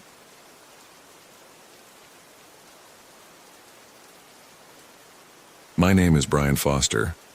I need to write this down while I still remember it clearly, before the details start to blur the way memories do. This happened 3 weeks ago in Ocala National Forest, and I'm still trying to make sense of it. Marcus had been pestering me about this trip for months. We'd been roommates in college, stayed close after graduation, but life got complicated. I went through a divorce that took 2 years to finalize, and somewhere in there I'd stopped returning calls and texts the way I used to. Marcus wouldn't let it go. He'd show up at my apartment with coffee, drag me to lunch, keep saying I needed to get out of the city. Just a weekend, he said. Me, you, Jen, and maybe Kyle if he's free. We'll rent an RV, do some hiking, drink some beer. Nothing dramatic. I said yes because it was easier than saying no, and because part of me knew he was right. I'd been living in my head too much, working from home, ordering groceries online. The divorce had turned me into someone I didn't recognize, and I figured maybe a few days in the forest would help. We met at the rental place on a Friday morning in early November. Marcus had picked out a 30-foot Class C RV, bigger than we needed, but he liked having space. Jen was already there, loading supplies into the storage compartments. She gave me a hug that felt genuine, which I appreciated. She'd been good to me during the divorce, never taking sides, just being present. Kyle showed up last, carrying a backpack and wearing expensive hiking boots that looked brand new. He was Marcus's co-worker, mid-20s, one of those guys who's enthusiastic about everything. I'd met him twice before and found him exhausting, but he was harmless. The drive to Ocala National Forest took about 6 hours. Marcus drove the first half while Jen navigated and Kyle tried to get the RV's entertainment system to connect to his phone. I sat in the back and watched the landscape change from urban sprawl to highway to something greener and more isolated. We arrived at the campground around 4 in the afternoon. The place was bigger than I'd expected, with maybe 50 sites spread out along a network of dirt roads. Most were empty.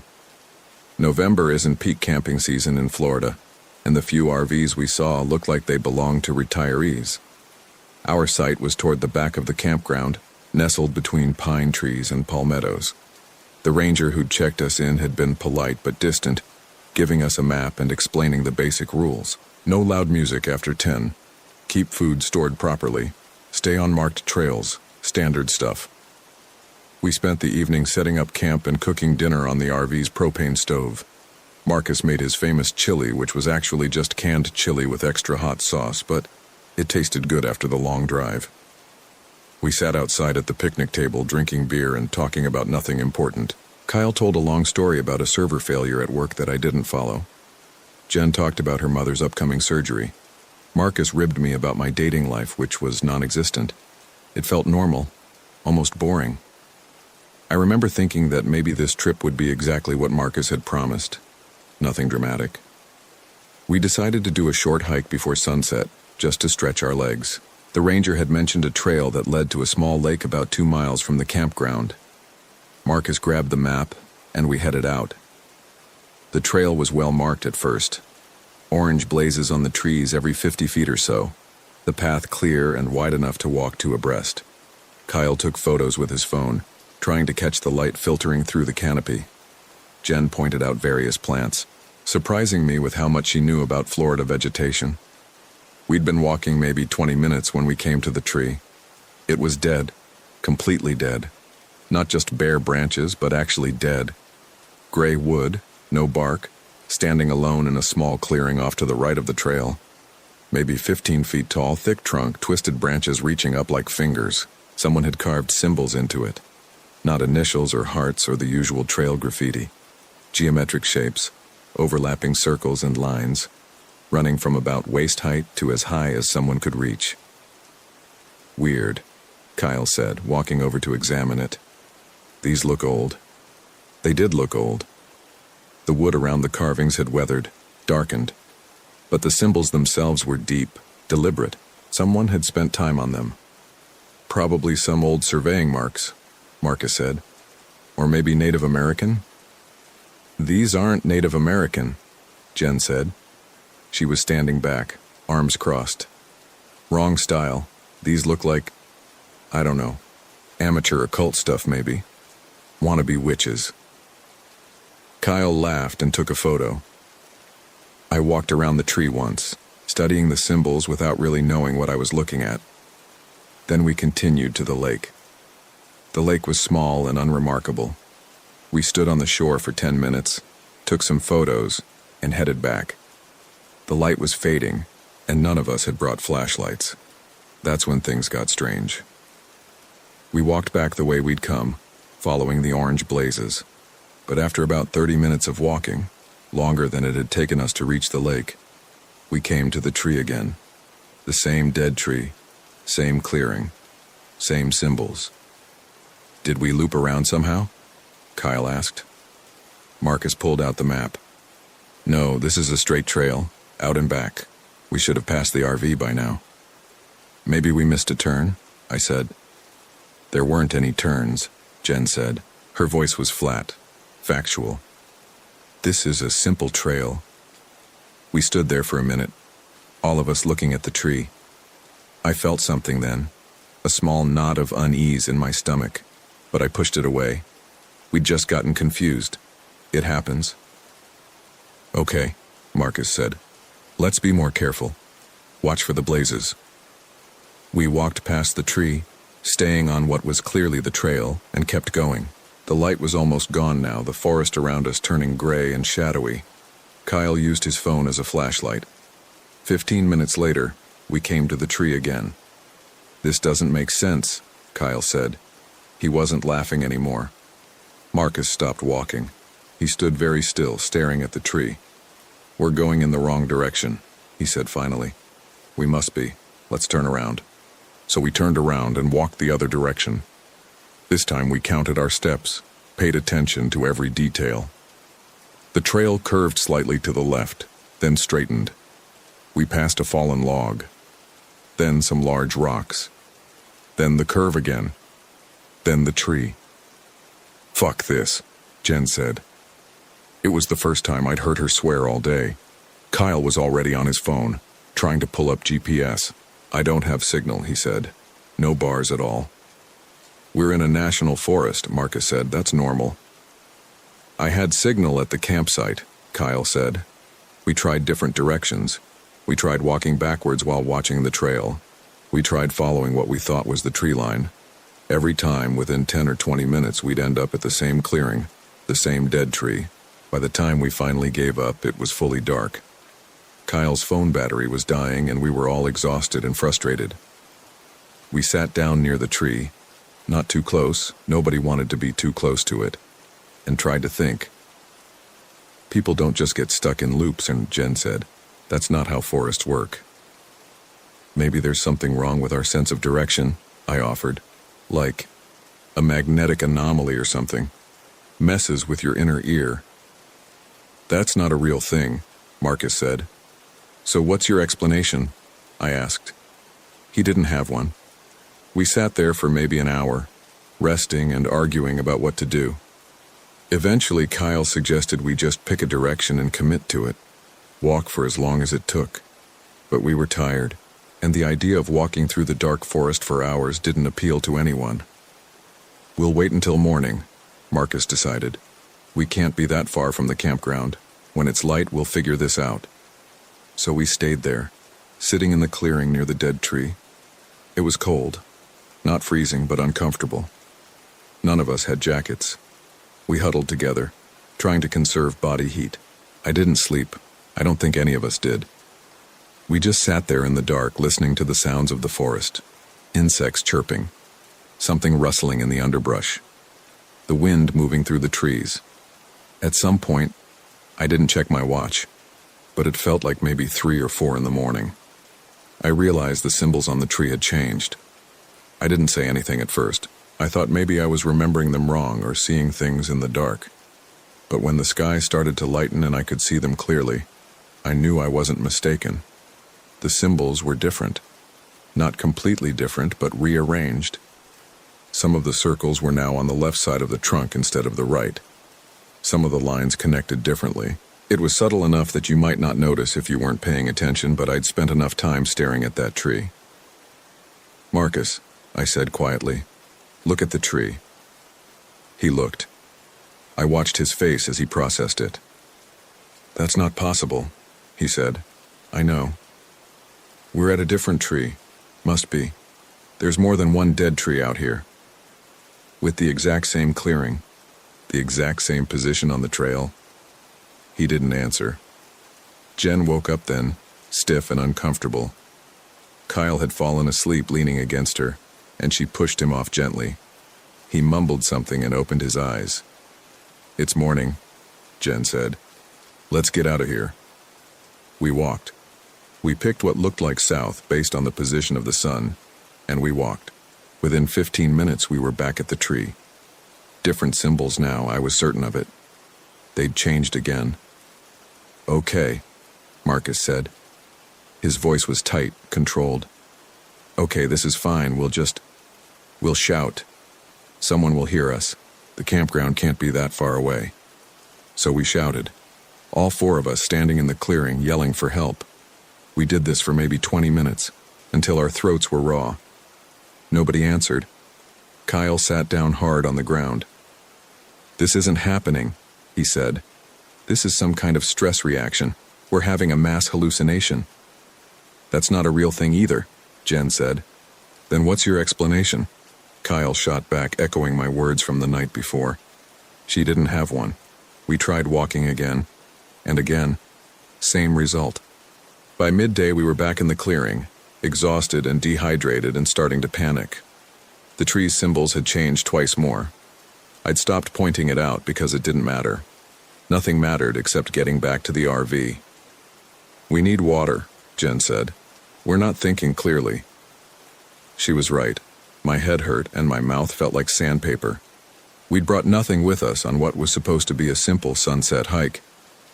"There's the lake," Kyle said. "We got there once. Maybe we can get there again." It seemed as good a plan as any. We walked, and this time, maybe because we wanted to reach the lake instead of the campground, we actually made progress. 20 minutes later, we were standing at the shore, drinking water we'd cupped in our hands and knew we probably shouldn't drink but didn't care. "We'll follow the shore," Marcus said. "Lakes don't loop. If we keep the water on our left and just walk, we'll eventually get somewhere different." It made sense. We walked along the shore, stepping over roots and rocks, staying close to the water. The lake was bigger than I'd remembered from the day before. We walked for what felt like hours, and the shore never changed. Same trees, same shallow water, same muddy banks. And then we came to the trailhead, the same spot where we'd stood yesterday taking photos. The orange blazes on the trees, the small sign marking the path back to the campground. "No," Kyle said. "No, we walked away from this, we walked the opposite direction." But there it was. We stood there, all of us staring at the trailhead, trying to understand how we'd ended up back where we started. "Fine," Marcus said. "Fine. We'll take the trail. We'll go back to the campground. This is what we wanted anyway." So we took the trail. We walked carefully, staying together, watching for any signs we'd missed before. The trail led us through the forest, past fallen logs and rocks and curves we recognized. And then, inevitably, we came to the clearing. The dead tree stood there, its symbols different again. This time they looked almost like letters, like someone had tried to spell something but hadn't quite managed it. Jen walked up to the tree and put her hand on it. She ran her fingers over the carvings, tracing the shapes. "These are fresh," she said. "Look, you can see where the wood's still light inside the cuts." She was right. The symbols looked worn and weathered, but the cuts themselves were clean, recent. Someone had carved them recently, maybe within the past day or two. "Who's doing this?" Kyle asked. His voice cracked slightly. "Who's fucking with us?" "Maybe we should stop walking," and I said. "Maybe we should stay here and wait for someone to find us." "Nobody's looking for us," Marcus said. "We're not even officially missing yet. We weren't supposed to check in anywhere." We spent the rest of the day in the clearing. We took turns trying to sleep while others kept watch. We talked through theories: magnetic anomalies, gas leaks causing hallucinations, some kind of elaborate prank, but none of them made sense. The sun moved across the sky in the normal way. We got hungry, thirsty, tired. Everything felt real except for the impossible fact that we couldn't leave. As it got dark again, Kyle stood up suddenly. "I'm going to walk," he said. "I'm just going to pick a direction and walk until something changes. You can come or not." "Kyle, don't," Jen said. "We should stay together." "Why?" "Staying together hasn't helped." He pulled out his phone, checked the battery. "I've got 10% left, enough for a flashlight for a while." Marcus stood up too. "I'll go with you." "No," Kyle said. "I want to go alone. Maybe that's the problem. Maybe we're not supposed to be together." It was a strange thing to say, and I didn't like it, but I was too tired to argue. Jen looked like she wanted to protest, but she didn't. We watched Kyle walk into the forest, his phone light bouncing between the trees, getting smaller and smaller until it disappeared. We waited. Hours passed. Kyle didn't come back. "We should go look for him," I said, though the thought of walking through the dark forest again filled me with dread. "And get more lost?" Jen asked. "He's an adult. He made his choice." "Jen, what do you want me to say, Brian? I'm scared. I'm fucking terrified, and I don't know what to do." Marcus put his arm around her. We sat there in the dark, leaning against each other for warmth, listening to the forest sounds. I kept expecting Kyle to come back, to hear his voice calling out or see his phone light returning through the trees. But there was nothing. I must have dozed off eventually, because I woke up to sunlight and the sound of someone walking. I jerked awake, scrambling to my feet. Kyle was standing at the edge of the clearing, watching us. "Jesus Christ," Marcus said, standing up too. "Where the hell have you been?" Kyle didn't answer right away. He just stood there, his hands at his sides, his face blank. He looked the same clothes, same face. But something was off. His posture, maybe. The way he held his head slightly tilted. "Kyle?" Jen said. "I walked," Kyle said. His voice sounded normal. "I walked for a long time. I found the campground." "You did." Marcus took a step forward. "Where? How do we get there?" "It's close," Kyle said. "Very close. I can show you." "Then why didn't you come get us right away?" I asked. "Why didn't you bring help?" Kyle's head tilted the other way. "I wanted to rest first. I was tired." "You rested at the campground?" Jen asked. "Yes." "Did you see other people? The ranger? Anyone?" "No," Kyle said. "Just us." Something about this conversation felt wrong. Kyle's answers were too simple, too flat, and he wasn't moving right. He stood perfectly still between sentences, no shifting weight, no fidgeting. Kyle always fidgeted. "Show us," Marcus said. "Let's go." Kyle turned and walked into the forest. We followed him, staying close together. He moved confidently, never hesitating, taking us through undergrowth and around trees with the kind of certainty you'd have if you'd walked the route many times. 10 minutes later, We came back to the clearing. The dead tree stood there, its symbols different again. Kyle stopped walking. He stood in front of the tree, his back to us. "Kyle?" Marcus said. "What are you doing?" Kyle turned around slowly. He was smiling. It was a terrible smile, too wide, showing too many teeth. "We're here," he said. "This is where we're supposed to be." "No," Jen said, backing up. "No, something's wrong with you." "Nothing's wrong," Kyle said. "I just understand now. The tree wants us here. It's been trying to show us." "The tree doesn't want anything," Marcus said. "It's a tree." "Kyle, you're not making sense. Did you hit your head or something?" Kyle took a step toward us. His movements were jerky now, unnatural. "You'll understand soon, too. Once you stop fighting it. Once you let it in." I grabbed Marcus's arm. "We need to go," I said quietly. "Now." "I'm not leaving him," Marcus said. "That's not Kyle anymore," Jen said. She was already backing away, moving toward the trail. "Look at him. Really look at him." I looked. Kyle's eyes were wrong. Not the color, not anything obvious, but there was something behind them that wasn't right. Like he was looking at us but not seeing us. Like he was focused on something else entirely. "Kyle," Marcus said, his voice steady and calm. "Come with us. We'll figure this out together." Kyle laughed. It didn't sound like his laugh. It was higher, sharper, almost like glass breaking. "There's nothing to figure out," he said. "The tree showed me. All those symbols, all those paths. They're not trying to trap us. They're trying to teach us." "Teach us what?" I asked, even though I didn't want to know. Kyle's smile widened impossibly further. "How to stay." Then he lunged. It wasn't a normal movement. He didn't run or tackle. He just moved impossibly fast, closing the distance between us in what felt like a single motion. His hands grabbed Marcus's shoulders, and Marcus screamed. I don't remember deciding to run. I just found myself running, crashing through the underbrush with Jen beside me. Behind us I could hear Marcus yelling, and then a sound that might have been laughter or crying or something else entirely. We ran for a long time. We ran until our lungs burned and our legs gave out, and then we collapsed behind a fallen log, gasping for air. "We have to go back," I said when I could breathe again. "Marcus." "Marcus is gone," Jen said. Her face was white, her hands shaking. "You saw what happened to Kyle. The same thing is happening to Marcus, or worse." "We don't know that." "Yes, we do."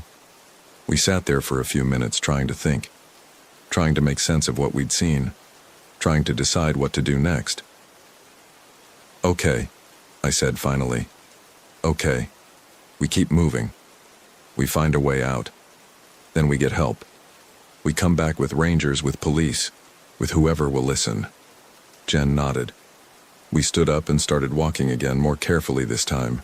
We tried to move in a straight line, tried to pay attention to landmarks. We saw the same trees, the same clearings, the same fallen logs, but we didn't see the dead tree. For hours we didn't see it. We walked until the sun started to set, and I began to think maybe we'd actually broken free.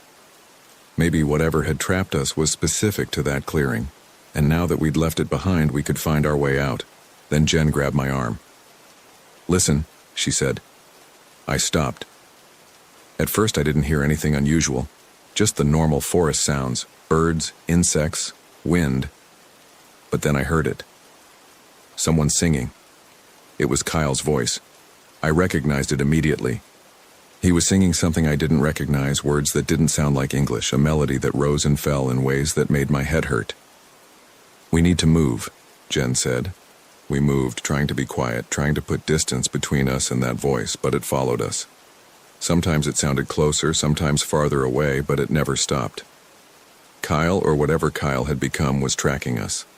Night fell, and we kept moving. We held hands so we wouldn't get separated in the dark. We stumbled over roots and rocks, scratched our arms on branches, but we didn't stop. The singing continued, sometimes so close I could have sworn he was right behind us. sometimes so distant it seemed to come from everywhere at once. And then, just when I thought we couldn't walk anymore, we saw lights ahead. Real lights.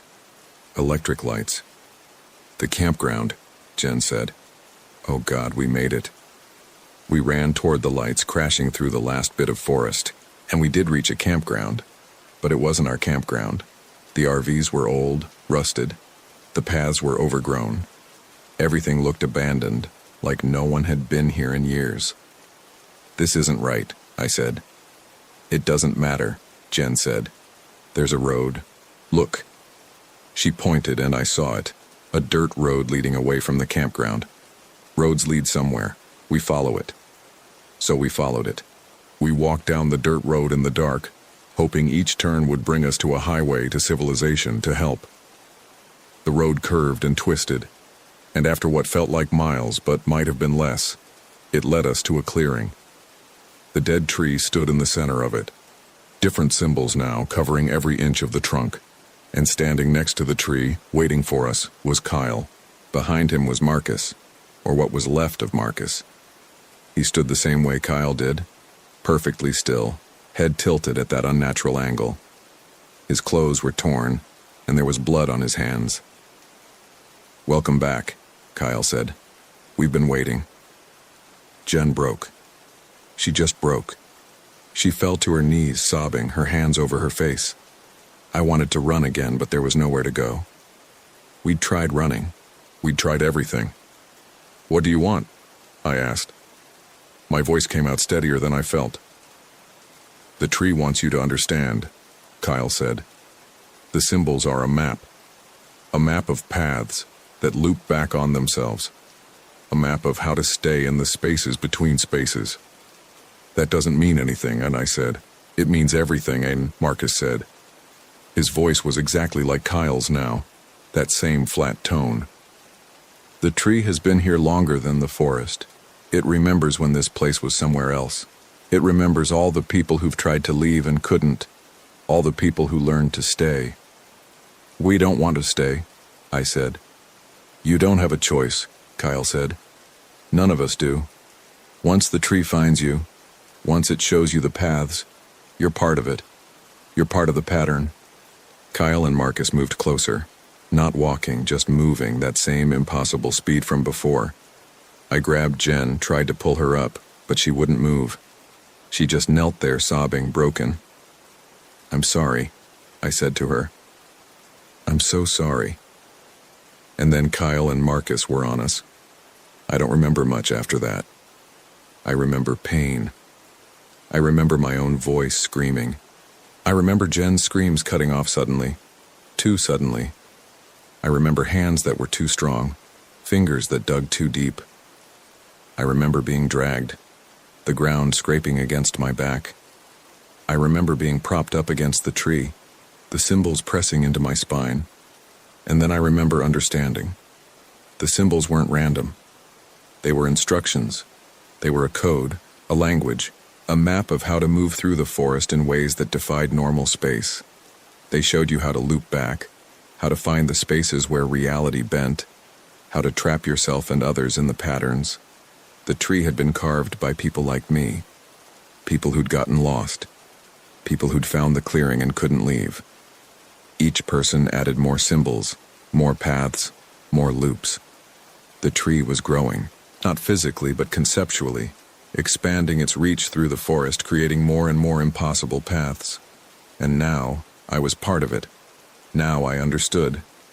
I came back to myself slowly.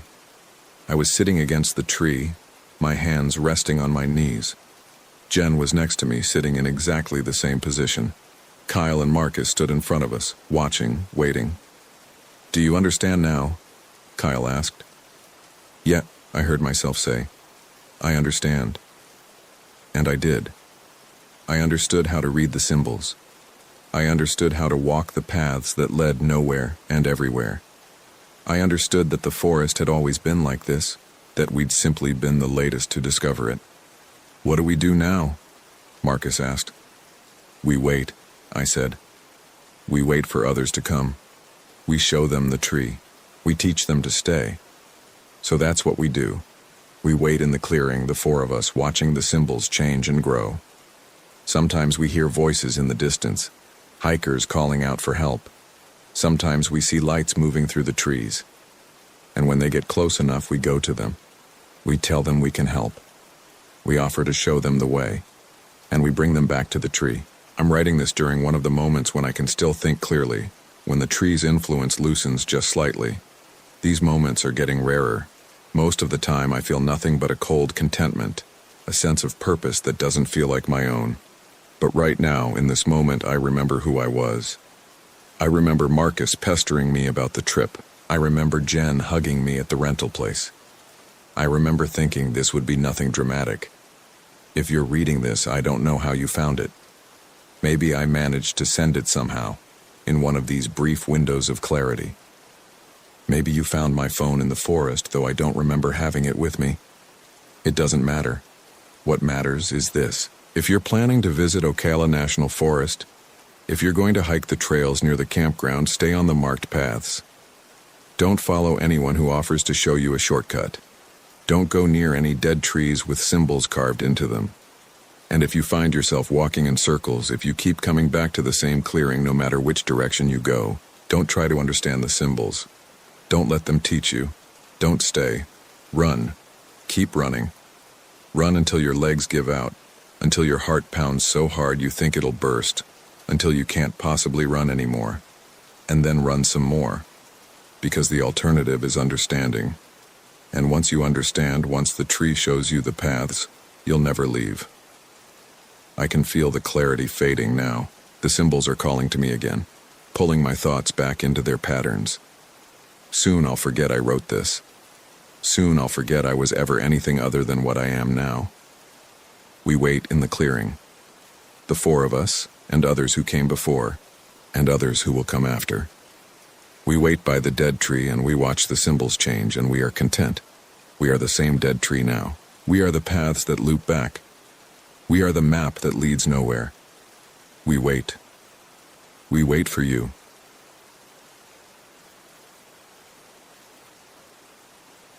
My name is Chris Turner.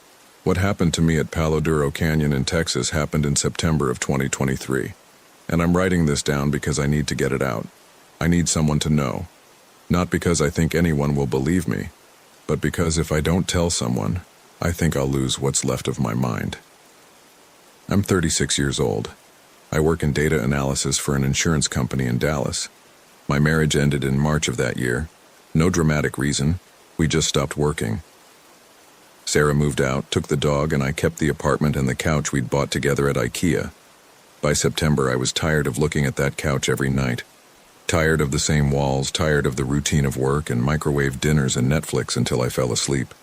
So I rented an RV, a 24-foot Class C from a place off I-35. The guy who ran the rental place was probably in his 60s, had a belly that hung over his belt, and spent 20 minutes showing me how everything worked. The shower, the propane, the electrical hookups, the black water tank. I nodded through all of it, took his photocopied instruction sheet, and drove off on a Friday afternoon with no real plan except to get away. I chose Palo Duro Canyon because I'd never been. It's the second largest canyon system in the United States, which I only knew because I'd Googled camping near Dallas and it came up. About 6 hours from where I lived. Far enough to feel like I'd gone somewhere. The website showed pictures of red rock formations and juniper trees and wide open sky. It looked empty. That was what I wanted. I got there around sunset. The canyon is near Amarillo, set in the middle of flat Texas prairie that suddenly drops away into this massive gash in the earth. You don't see it until you're almost on top of it.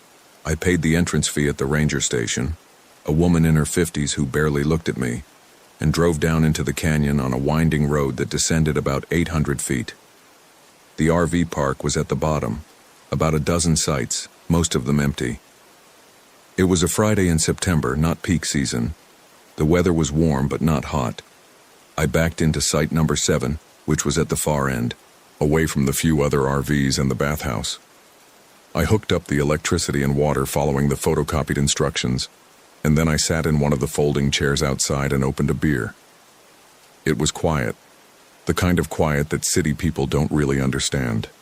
No traffic, no sirens, no neighbors' televisions through thin walls. Just wind moving through the canyon and the occasional call of a bird I couldn't identify. The canyon walls rose up on both sides, maybe 300 feet high at that point, red and orange in the fading light. I sat there for an hour, drinking beer and not thinking about Sarah or the apartment or anything else. That first night was fine. I made a sandwich for dinner, watched part of a movie on my laptop until the battery got low and went to bed around 10. The RV bed was smaller than I was used to, and the mattress was thin, but I was tired from the drive. I fell asleep quickly. I woke up sometime in the middle of the night. I don't know exactly when.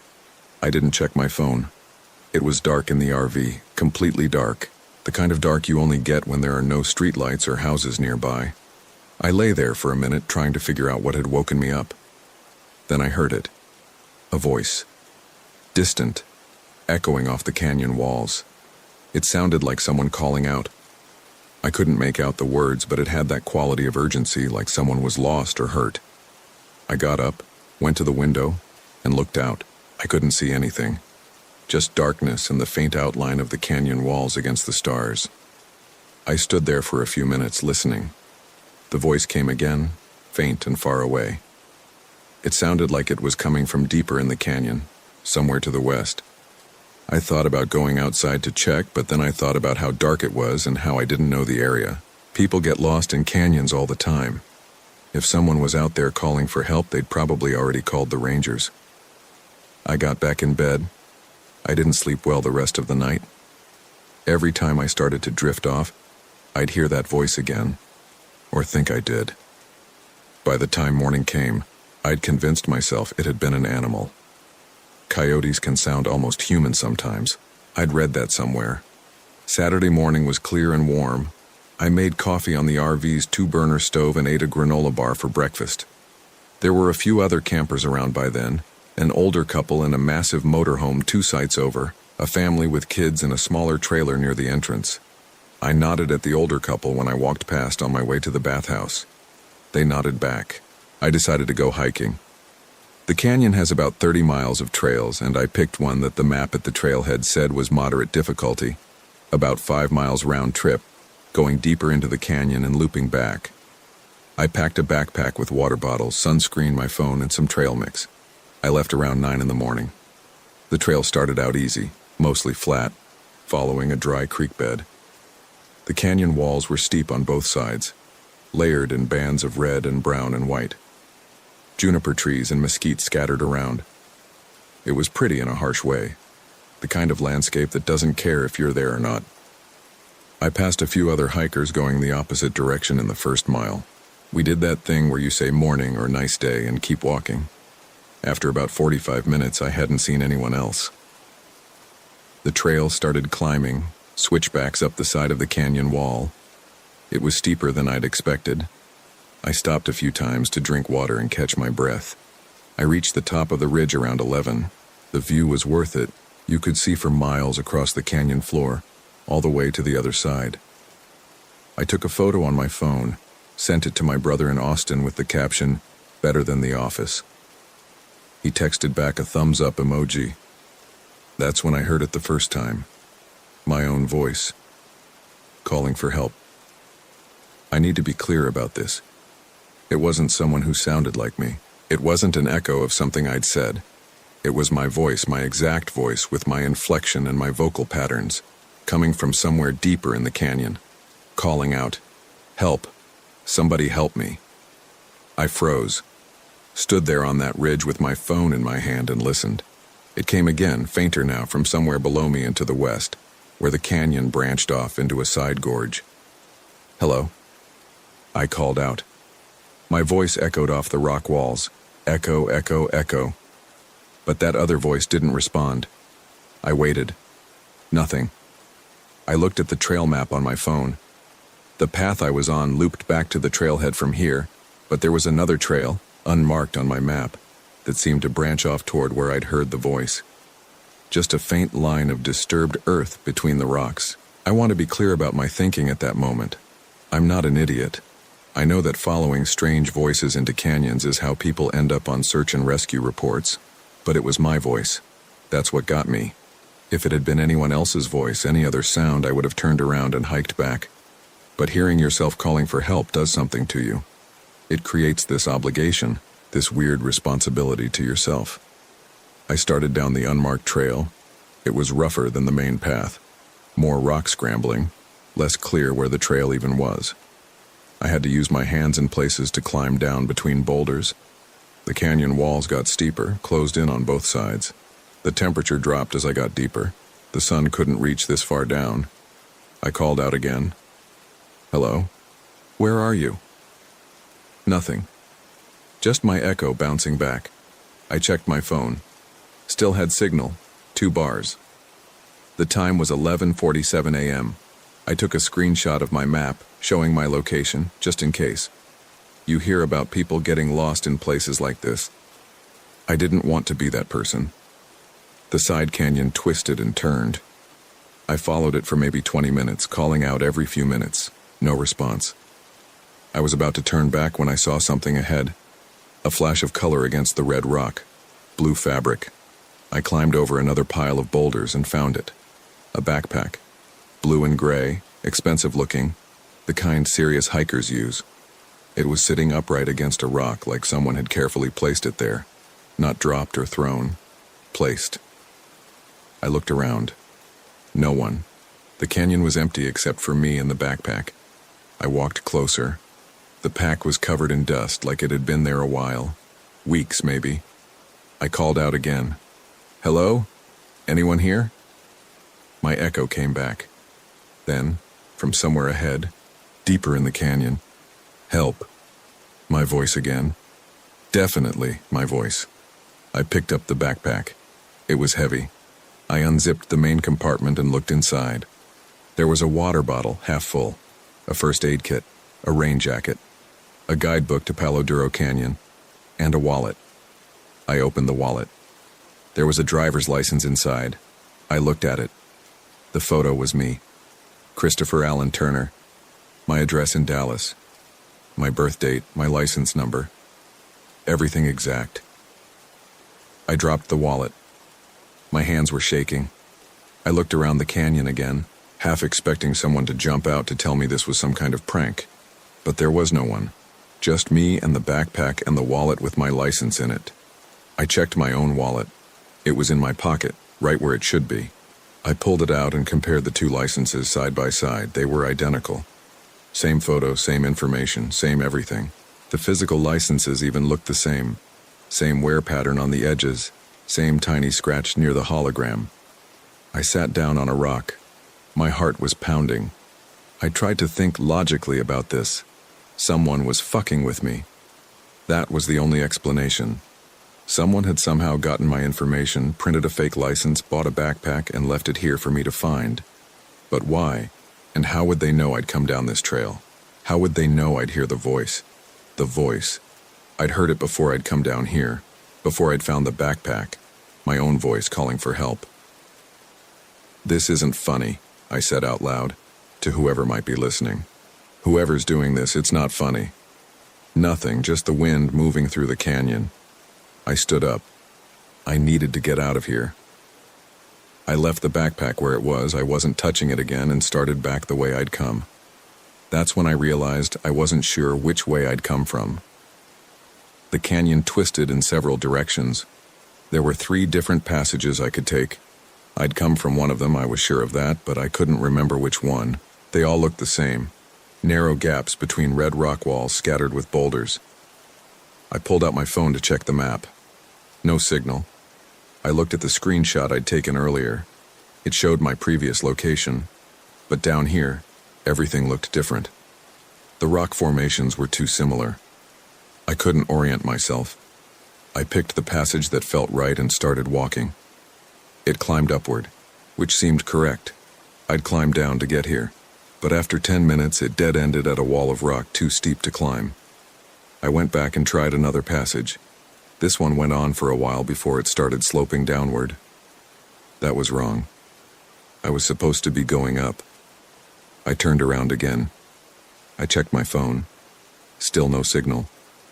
The time was 12:33 p.m. I'd been down here for almost an hour. I tried the third passage. This one seemed more familiar.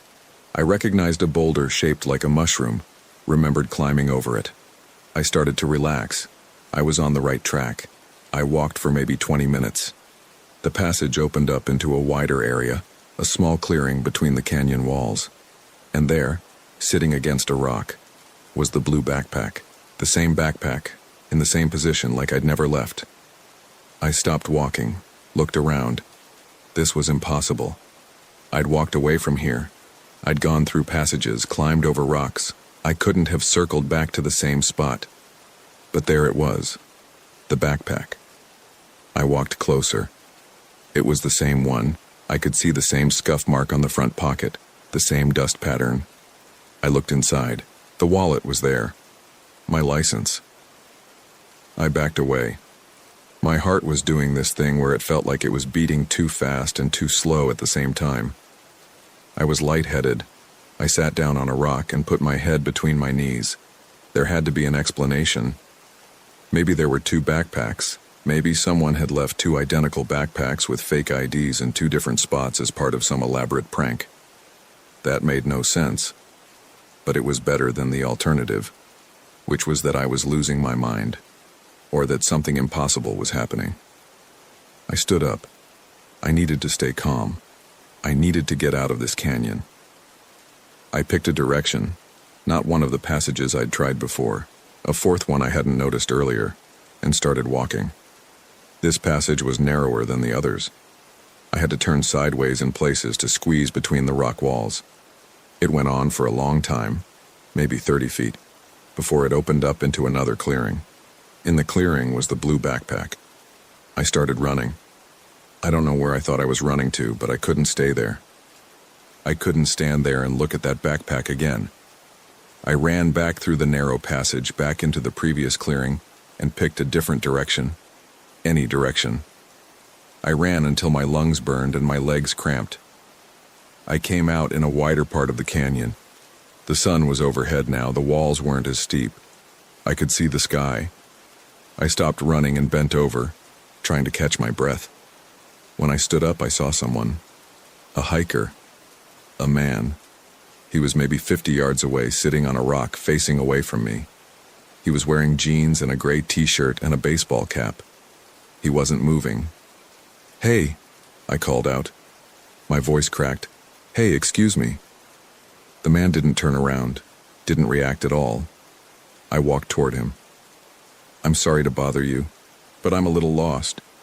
Do you know the way back to the main trail?" Still nothing. I got closer. I could see that he was sitting very still, unnaturally still. People don't sit that still. They shift their weight, adjust their position, move their head. This man was like a statue. I walked around to see his face. It was me. Same face, same build, same everything. Wearing clothes I didn't own. I'd never seen that gray t-shirt before, didn't own a baseball cap like that, but it was my face. The man sitting on the rock had my exact face. His eyes were open. He was staring straight ahead, not blinking, not breathing. I waved my hand in front of his face, nothing, no reaction. He just sat there staring. I backed away. I turned and ran again. I didn't care what direction anymore, I just ran. I don't know how long I ran. Time felt weird, like it was stretching and compressing at the same time. The sun seemed to move too fast across the sky. Shadows changed. I'd look at my phone, and it would say 1:15 p.m. Then I'd look again, and it would say 11:52 a.m. Then 2:47 p.m. Nothing made sense. I heard the voice again. My voice. Closer now. "Help me. Please. Someone help me." I stopped running. I stood in the middle of the canyon and screamed. "I'm right here. I'm trying to help. Where are you?" The echo came back. Then silence. Then, from directly ahead, "I can't find my way out." I walked toward the voice. I came around a bend and saw another clearing. In the clearing was a figure. Standing this time.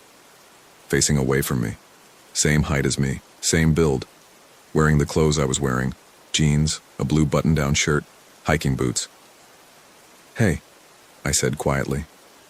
My voice barely worked. The figure didn't move. I walked closer. Are you me?" The figure turned around. It was my face, but something was wrong with it.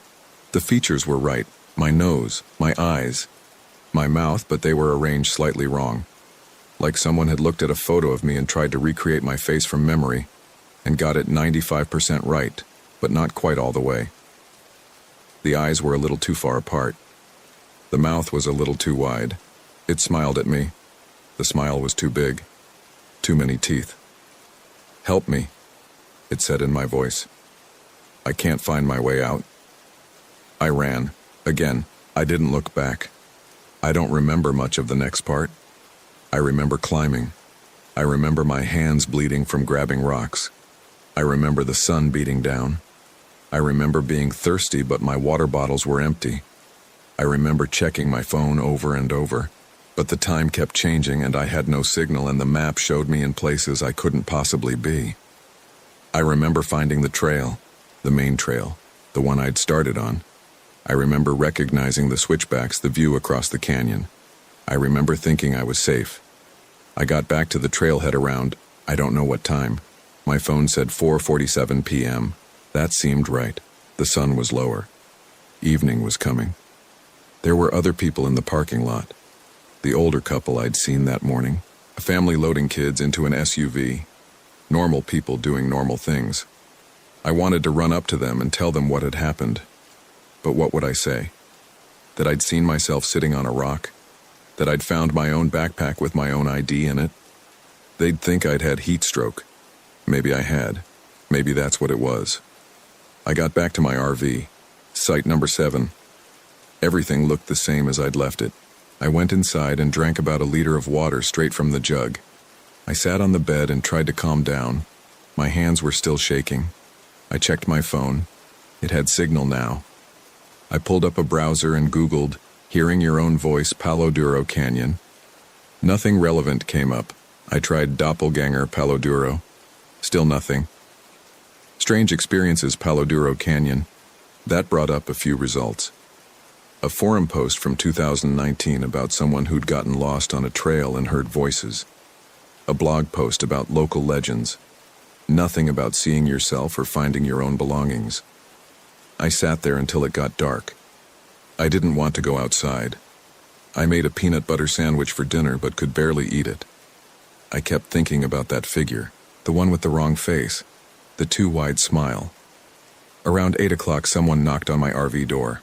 I froze, didn't move, didn't breathe. Another knock.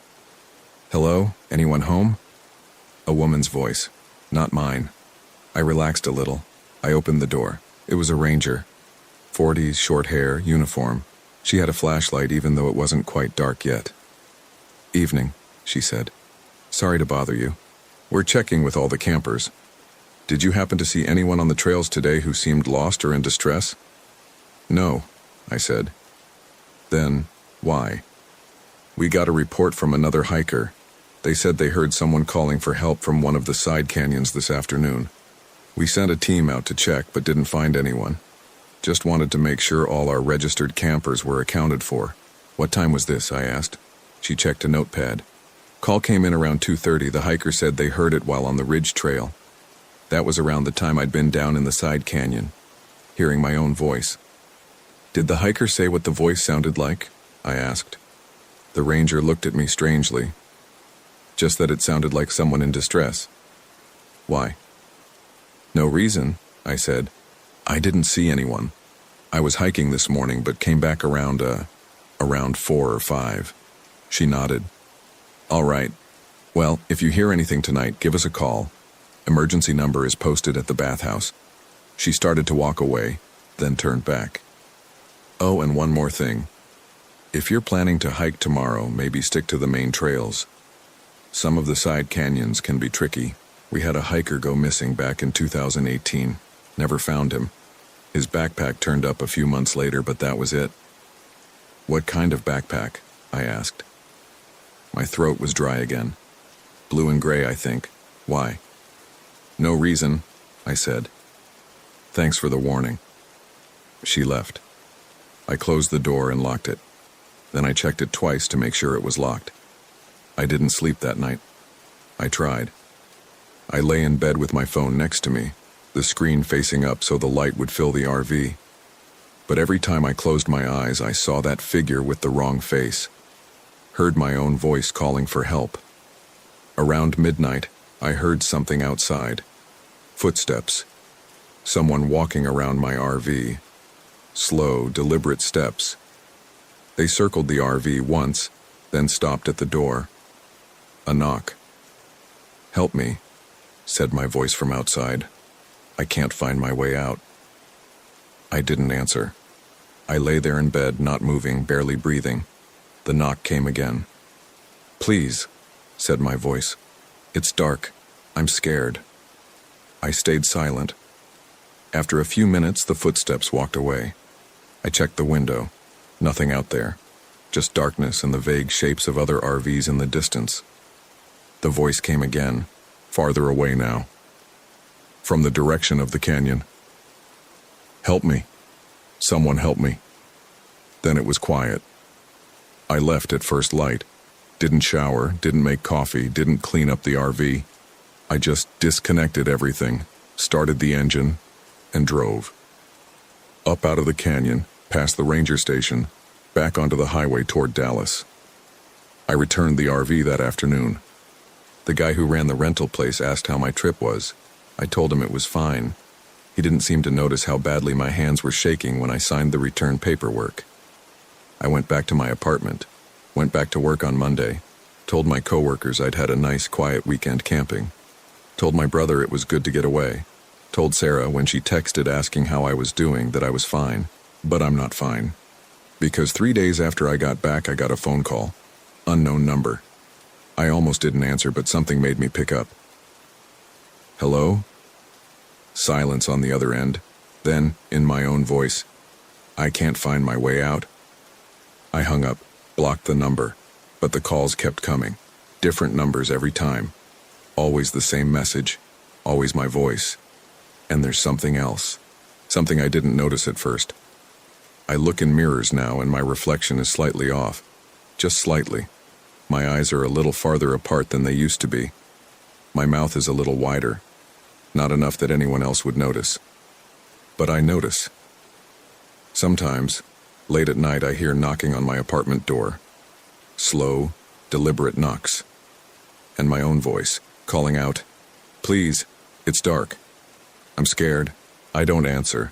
I never answer. But here's what really bothers me. What keeps me up at night. Last week I was going through some old photos on my phone. Photos from before the trip. And in one of them, a selfie I'd taken at a restaurant with Sarah, back when we were still together. There's someone in the background. Far in the back, barely visible. A man sitting at a table by himself. He has my face. But it's wrong. The eyes are too far apart. The mouth is too wide. That photo was taken 6 months before I went to Palo Duro Canyon. I don't know what I saw out there. I don't know what I brought back with me, or if I'm the one who came back at all. I don't know if I'm Chris Turner or if I'm something that thinks it's Chris Turner. I don't know if I'm the one calling for help or if I'm the one who answered. All I know is that sometimes when I'm alone and it's very quiet, I can hear my own voice echoing from somewhere far away. Deep down in some dark place I can't remember and can't find.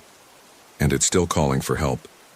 I wrote this down because I needed to tell someone, because I needed proof that I was here, that I existed, that this happened. But I'm starting to doubt even that. I'm starting to think maybe I never left that canyon. Maybe I'm still down there, wandering in circles, calling out for help that will never come. Or maybe I got out. Maybe I'm sitting in my apartment right now typing this. Maybe I'm Chris Turner and everything is fine. But then why do I remember staying in that canyon? Why do I remember sitting on a rock waiting, unable to move? Why do I remember seeing myself walk past, seeing the fear in my own eyes, wanting to warn myself but not being able to speak? I don't know which version is real. I don't know which one I am. And I don't think I ever will. Sometimes I think about going back, driving to Palo Duro, hiking down into that side canyon, finding that backpack, finding out what's really down there, finding out what I really am. But I'm afraid. I'm afraid that if I go back, I'll find myself sitting there, waiting, with eyes that are slightly too far apart and a mouth that's slightly too wide. Or worse, I'm afraid I'll find myself there and it will be the real me, the original, and I'll have to accept that I'm the copy, the echo, the thing that crawled out of that canyon wearing Chris Turner's face. I'm afraid of learning the truth. So I stay here, in this apartment, with doors that lock and lights that work and mirrors that show me a reflection that gets a little wronger every day. And at night, when it's quiet, I listen for the voice, my voice, calling from somewhere deep and dark and far away. Sometimes I want to answer.